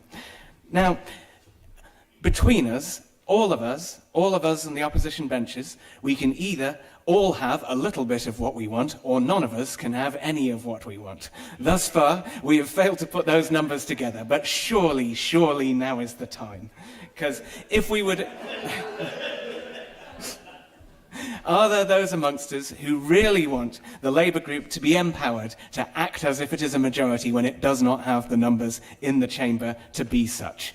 If we come together, there's a lot of good ideas that have been put on the table, and we are in a position to all get a little bit of those things done. And it would be a very great shame to leave tonight with none of those things accomplished, with all the effort invested in developing these ideas, these worthwhile ideas, these things that ought to be done. Please vote no on the budget, bring the Labour group to the negotiating table, and let's work out a sensible compromise. Councillor Conway. Thank you, Chair. Just want to put on record on the tribute to Nigel. I worked with Nigel in my earlier years as a councillor on the Audit and Governance, Company Scrutiny Panel, Budget Scrutiny Panel, mention it. I will truly miss you, Nigel, because of course you introduced me to local government finances. The other thing that we did, and it's not mentioned, it's probably the procurement strategy. we have got one of the best procurement strategy, I believe, in the country. It did mention something quite important, that we haven't yet issued Section 114. It's quite important we take note and we give credit to this administration. We had cried on and we learned some lessons from a paper that Nacho produced, and actually went and met the leader of Croydon who was experiencing Section 114. Slough. I also met the cabinet member for finance that are going through a Section 114 process. It's not a good thing because they're still dealing with government commissioners. There's so much good things into the budget, and I would urge everybody in this chamber to support it. It's a sound budget. We have got things like, from my area, from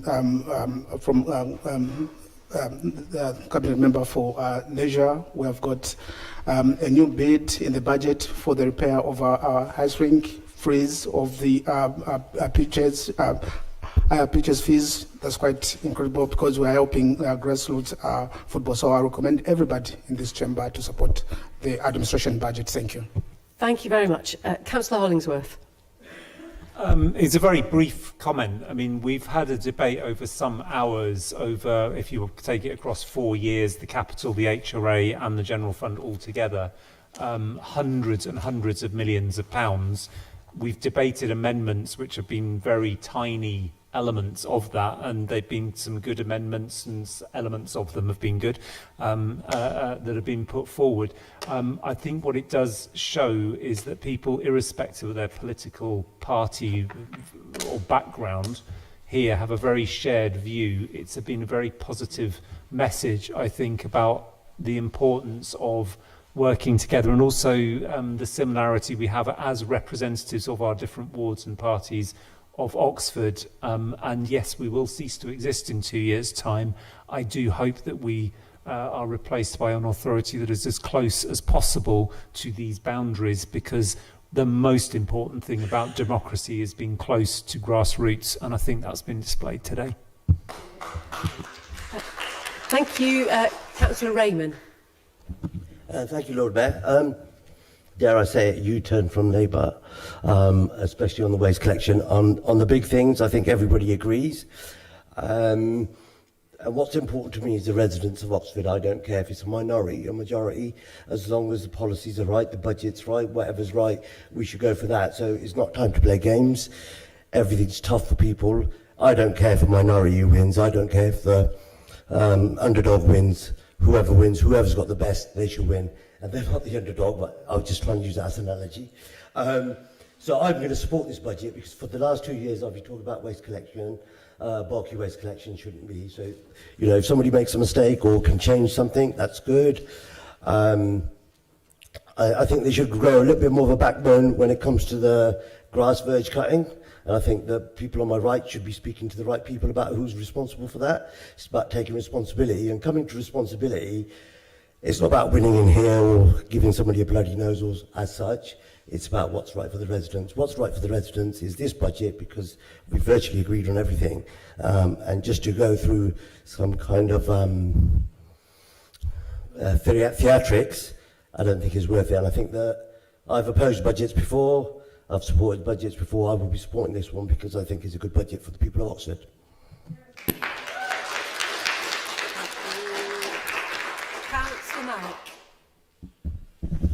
Thank you, Lord Mayor. I don't think so. It's a very good budget for Oxford, but however. I'll come to it. I mean, I had listened a very passionate speech earlier from Councillor Turner. I mean, he's still the man who introduced these bulky item charges, and he introduced them at the time of when people were suffering through austerity.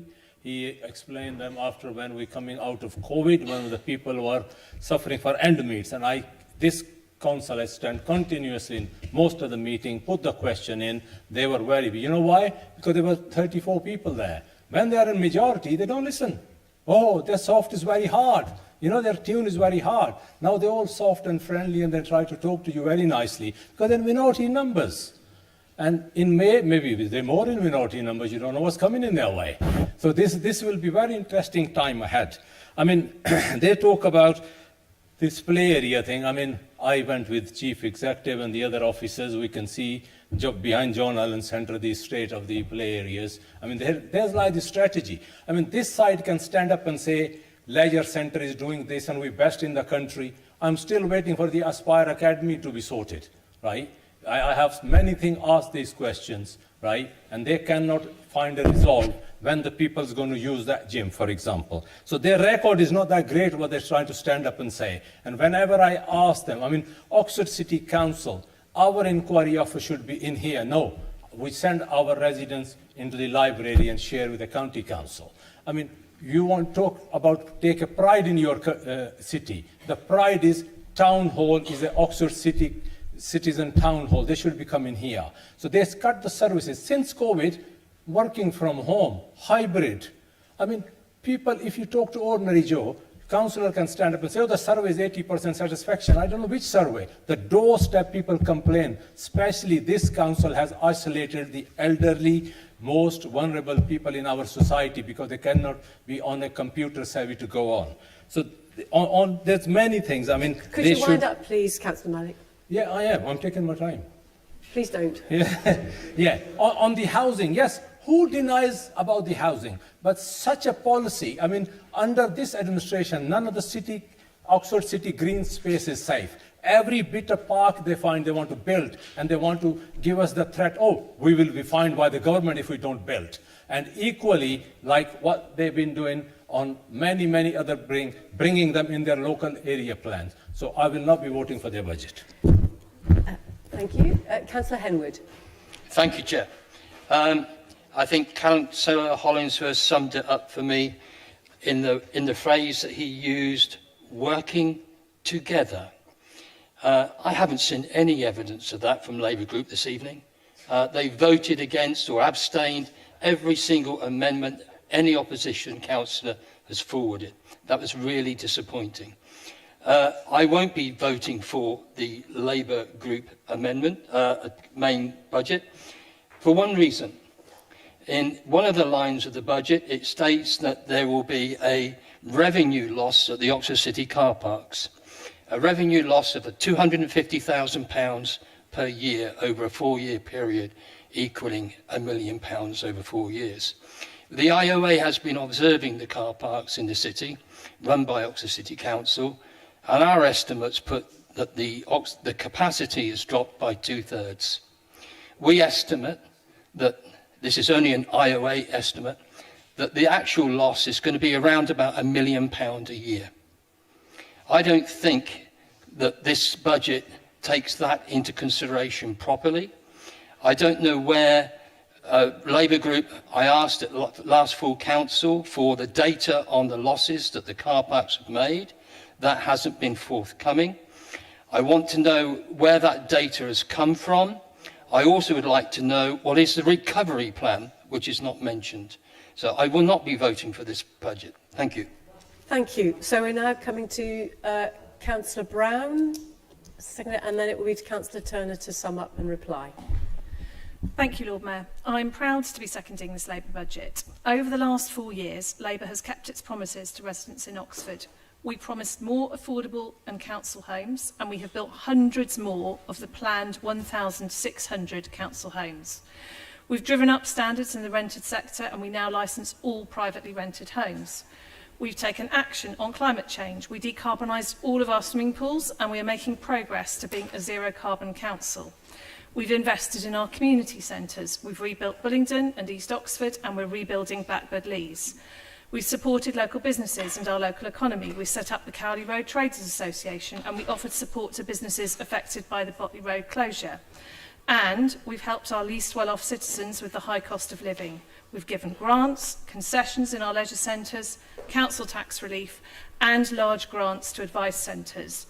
We've also and I'm very proud of this, continue to promote and pay Oxford's living wage. And we are very proud that we founded that, and we now support, and we still support it, and it's now being paid by over 190 organisations in the city, helping local residents with the cost of living and enabling them to have more spending power in our local economy. And I mention all of these things because they are all being delivered in our budget as business as usual. 90% of our budget, over 90% of our budget, is absolutely agreed by every single person in this council chamber. But importantly, the Labour government's financial settlement to our council has enabled us to do some new things too. And in deciding the areas of focus for that spending, we have listened to what local residents want for our city. We know that what local residents want is more affordable housing, and we are delivering it. We have heard loud and clear that local residents want us to tackle fly tipping, cut verges more frequently, and help them feel safer in their local communities. So, free bulky waste collections, gritting of cycle lanes, additional verge cutting and community safety wardens, as well as other issues that have been raised like support for live music and grassroots sport, are all in our budget. Thanks to our sound financial management of our local council, keeping jobs and money in our city to benefit local residents, along with more funding that has come from the Labour government, we have been able to finance local residents' priorities.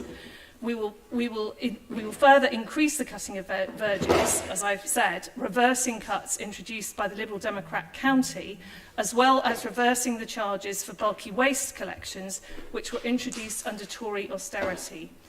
And we are reintroducing community street wardens to help local residents feel safer in their local communities.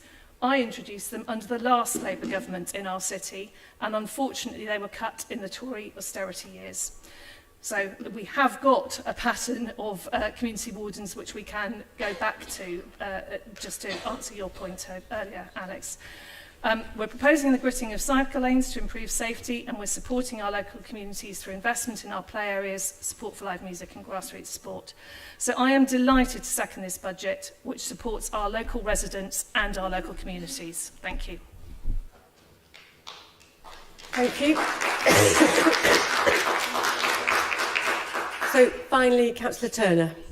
Yeah, thanks very much, Lord Mayor. And thanks everyone for the contributions. There are a few specifics that were raised. Councillor Powell asked about job descriptions and the wardens. I think one of the key differences, we currently do have the CRT and the anti-social behaviour team, but they need to be reactive, they're responsive, and I think this is about being proactive. So particularly strong presence on the estates with the HRA funding, but then also being able to be proactive in other areas as well, and that should be the difference. My suggestion actually is if Scrutiny, as we develop this, wants to have a look at this area, that could well be quite a useful thing to do. On car park income, one of the reasons why our proposals were made fairly late in the day was we wanted to actually see how that would play out and get the benefits of officer advice. So our group took on one-to-one the recommendation of our finance and property teams in respect of car park income. That's not a political judgment, it's an officer judgment, and I've got absolute faith in the judgment that they made for us. In terms of, I suppose, Saj made some comments about personality, and I'll take them in a friendly spirit. I mean, actually, some members opposite may remember when we had a majority, we actually accepted an amendment. I think it was Councillor Gant's amendment about TESOL at the time, and we would have got the budget throughout, but actually we did want to listen. We brought an amendment today because I reflected on the strength of feeling around parks and around community centres. We're going to, we put Hosnia's proposal in a pipeline, that's going to be fine. And I've been catching a word at different moments tonight saying, look, whether this goes through or not, we're going to try and make some things happen. And I think just generally, I'd like to think that Cabinet members are pretty reasonable and pretty responsive. We look each other in the eye. If we can make things happen, then we do. Not everything can happen because we don't have the money for everything.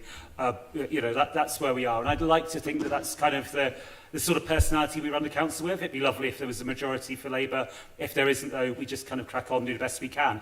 and what's before us tonight is really, really good. So if you like making bulky waste collections free, then you need to vote for our budget. If you like full council tax reduction scheme for those on low incomes, you need to vote for our budget. If you like the new wardens coming in, then you do need to vote for our budget. If you like the gritting the psychopubs, then you need to vote for our budget. If you like live music and you want it supported, then you need to vote for our budget. And if you want 1,600 new council homes, what do you need to do? You need to vote for our budget. There we go. So now you know what you've got to do. Okay, thank you very much.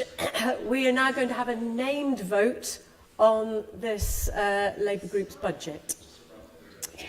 So I will hand over to our Democratic Services team. Thank you, Lord Mayor. Councillor Lubna Arshad. Support. Councillor Mohammed Azad. Against. Councillor Susan Brown. Councillor Nigel Chapman. Councillor Mary Clarkson. Councillor Tiago Koresh. For. Councillor Lizzie Diggins. For. Councillor James Fry. For. Councillor Lawrence Foweather. Against. Councillor Andrew Gant. Against. Councillor Stephen Goddard. Against. Councillor Judith Harling. Against. Councillor David Henwood. Against. Councillor Alex Hollingsworth. Councillor Chris Jarvis. Abstain. Councillor Theodore Jupp. Against. Councillor Emily Kerr. Okay. Councillor Mark Ligo. Councillor Sajid Malik.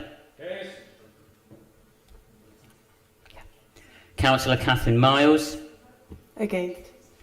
Councillor Max Morris. Abstain. Councillor Lois Muddyman.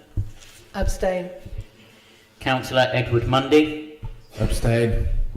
Councillor Chewy Makonge. For. Councillor Simon Ottino. Councillor Alex Powell. Councillor Susanna Pressel. Councillor Asma Kayam. Councillor Anna Elton. Councillor Rosie Rule. Abstain. Councillor Diane Regisford. Abstain. Councillor Ajaz Rahman. For. Councillor Kate Robinson. Councillor Mike Rowley. Councillor Linda Smith. Councillor Ros Smith. Against. Councillor Chris Smoten. Against. Councillor Anne Stairs. Against. Councillor James Taylor. For. Councillor Ed Turner. Councillor Louise Upton. For. Councillor Naomi White. And Councillor Ian Yateman. Against.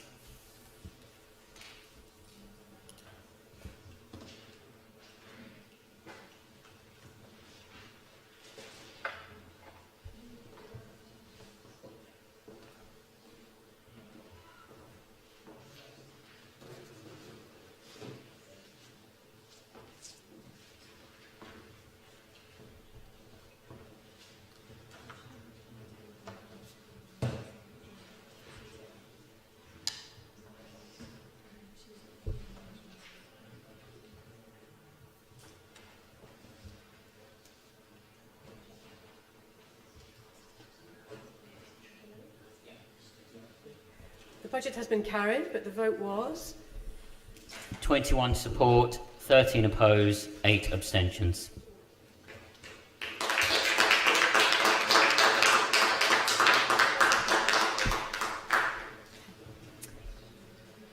agenda item 12. Council tax setting. I call on Councillor Turner to introduce this report.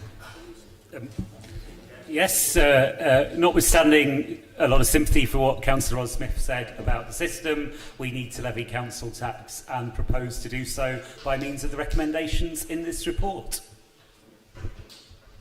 Thank you. Do you have a seconder? Formally second. Thank you. Okay, does any council member want to comment or ask questions?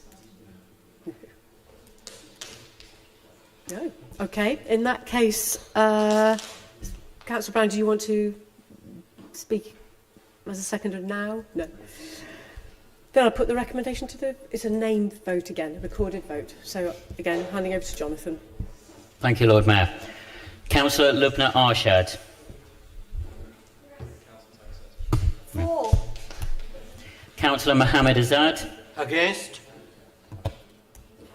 Councillor Susan Brown. For. Councillor Nigel Chapman. For. Councillor Mary Clarkson. For. Councillor Tiago Koresh. Councillor Lizzie Diggins. For. Councillor James Fry. For. Councillor Lawrence Foweather. For. Councillor Andrew Gant. For. Councillor Stephen Goddard. For. Councillor Judith Harley. For. Councillor David Henwood. For. Councillor Alex Hollingsworth. Councillor Chris Jarvis. For. Councillor Theodore Jupp. For. Councillor Mark Ligo. For. Councillor Sajid Malik. Councillor Catherine Miles. For. Councillor Max Morris. For. Councillor Lois Muddyman. For. Councillor Edward Mundy. Councillor Chewy Makonge. For. Councillor Simon Attino. Councillor Alex Powell. Councillor Susanna Pressel. Councillor Asma Kayam. Councillor Anna Relton. Councillor Rosie Rule. For. Councillor Diane Regisford. For. Councillor Ajaz Rahman. Abstain. Councillor Kate Robinson. Councillor Mike Rowley. Councillor Linda Smith. Councillor Ros Smith. Councillor Chris Smoten. Councillor Anne Stairs. Against. Councillor James Taylor. For. Councillor Ed Turner. Councillor Louise Upton. Councillor Naomi White. Councillor Ian Yateman. For.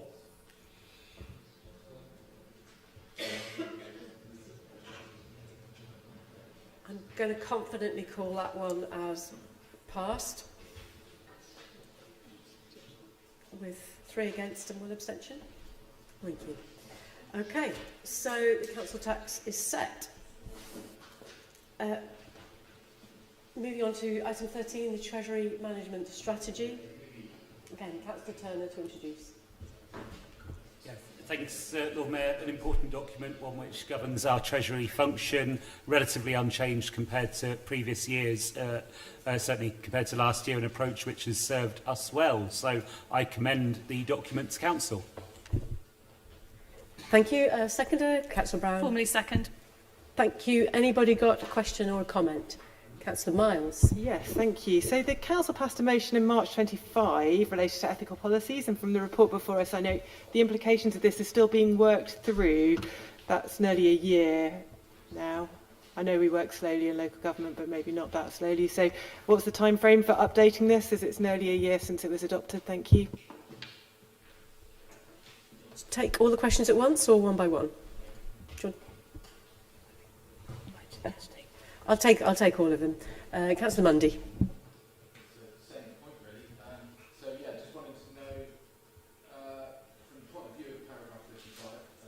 Microphone. Sorry, yeah, from the point of view of paragraph 55 and the motion from March 2025.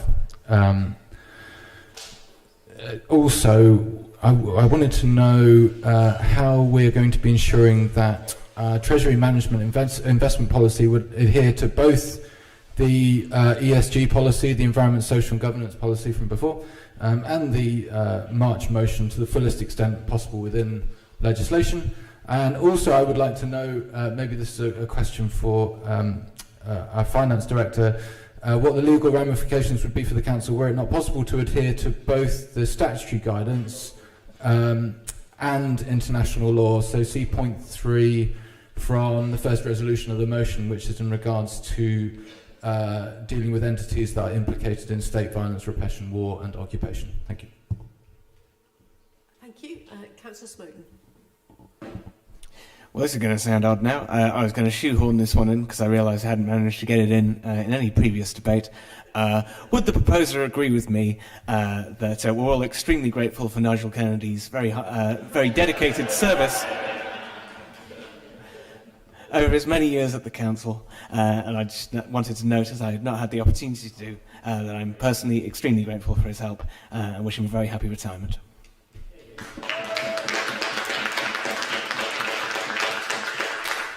All I'm going to say is that's a little bit fresh when you almost ruined Nigel's entire week, day, end of life by if our budget had not passed today. So,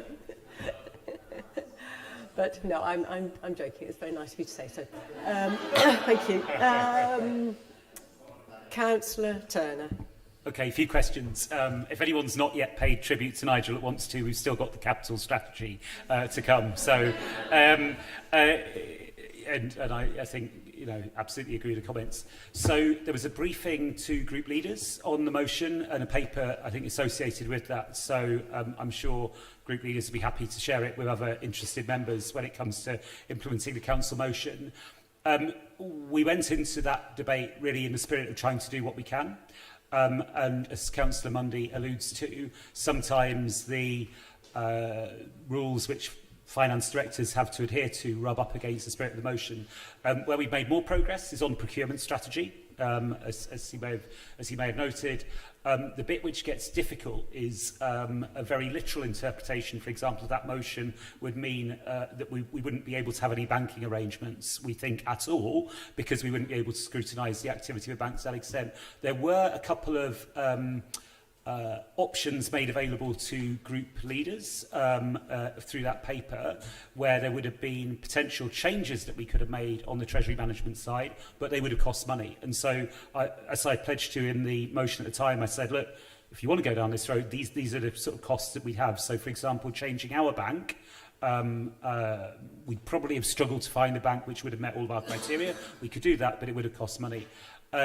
When I say it's under review, I think the strength there in particular is about keeping an eye on new financial products, which we're happier with. Okay, so I don't think we'll ever be able to go for a completely down the line, literal view of the motion, but I'm not sure that was ever council's intention. I understood it as being do what we can. And I think that means being open-minded towards new and alternative forms of investment where those products exist. I think it means trying to sort of go to the market and find and encourage those products to come forward. And that's where we are. Really happy to pick up this conversation. But to be fair, because it was a briefing to group leaders, not everyone will necessarily have seen that paperwork. So in the first instance, maybe we'll pick it up if people have a chance to look at that. I hope that helps a little. Thanks. And we'll just hear from Councillor Brown before we move to a vote. Yeah, thank you. Just because I was obviously at group leaders, and I think it would be fair to say that we had a good discussion about it, and that I think there was general agreement that we had a sort of the right approach, which was not to come to a point now where we were going to cost the taxpayer really quite large sums of money, but actually bearing in mind something that's come up quite a few times tonight, we are going to be forming a new council, we hope, within 2 years. There is obviously a real opportunity over the next couple of years to be exploring different banking arrangements, different financial arrangements, as long as they still represent good value for the taxpayer. So just to reassure council on that front. Thank you. And with that, I'd like to put the Treasury Management Strategy recommendations to the vote. Can I see all those in favour, please?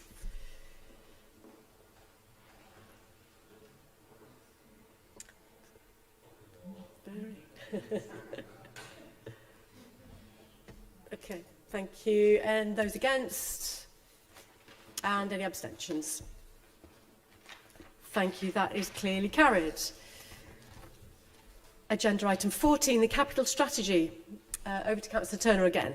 Yeah, very important with a capital programme the size that we have, that we follow the right processes, we work schemes up properly, we have good oversight of them, we test the business cases. That's what this strategy is all about, and that's why I would like to commend it in its pretty much unamended form to Council.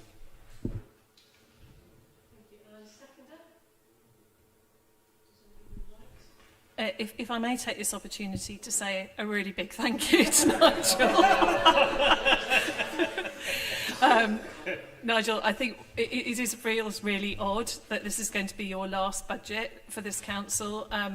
We are really, really going to miss you. Yeah, I will leave it there. I'm sure there will be further words that we will be saying on different occasions, but I didn't want to let this budget debate pass without myself saying it as well. Thank you.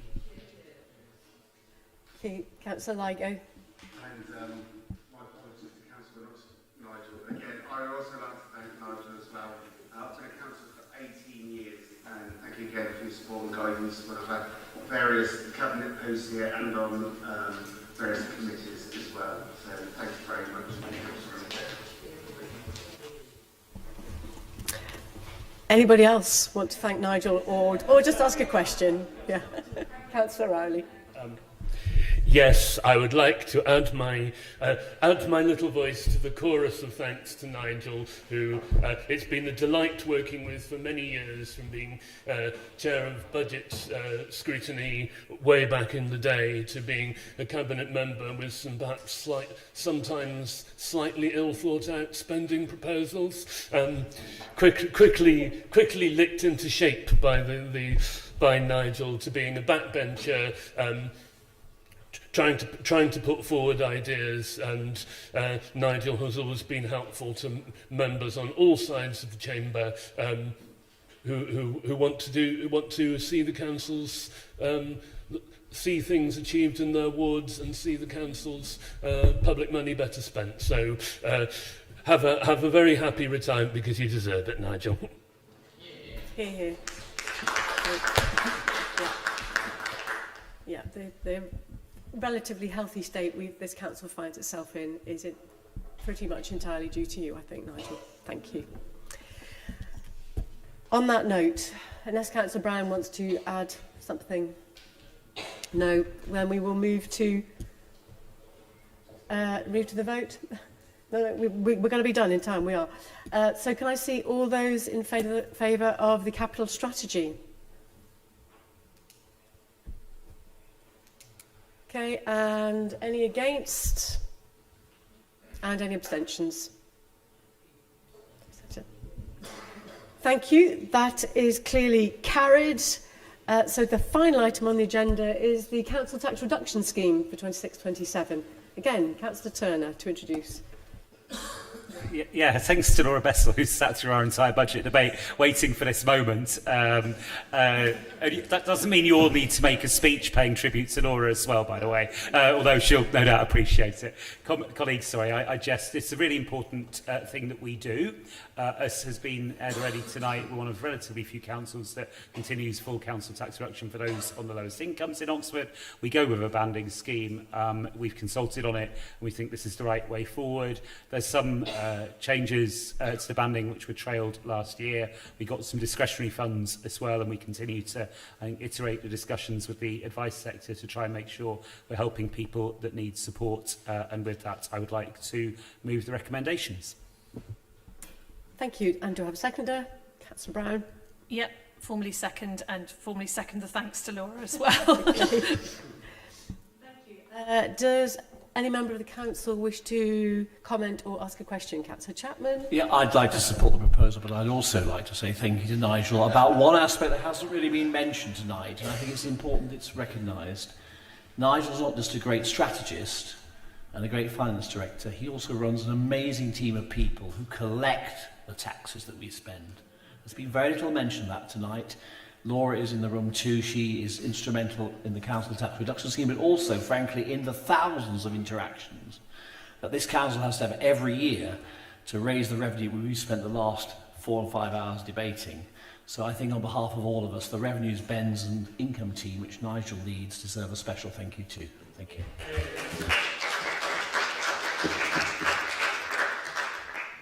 Councillor Pressel.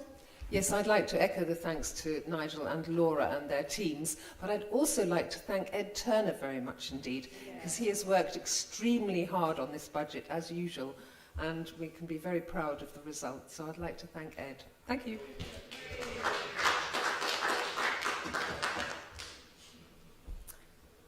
Councillor Mundy. Hello. Yes, I'll be supporting the council tax reduction, continuing with the current policy. I'd just like to report that I believe that having the 100% reduction is hugely important to the most vulnerable people and those most struggling on low incomes. I also think that including out-of-work benefits, universal credit, in the calculation of income works as well, because it means you're not unfairly penalising people who are outside that bracket. And it's also important, and in fact vital, for me to continue supporting this policy, that we maintain the 100% reduction and we maintain the exclusion of disability benefits from the calculation of income as well. Thanks. Thank you. Anyone else? No. In that case, I'd like to put the recommendations to the vote. Can I see all those in favour of our council tax reduction scheme? I think, okay, hands down. Anyone against? And any abstentions? No. So that is carried unanimously. Excellent. Thank you, everybody. That's the end of a long meeting. Well done. Thank you.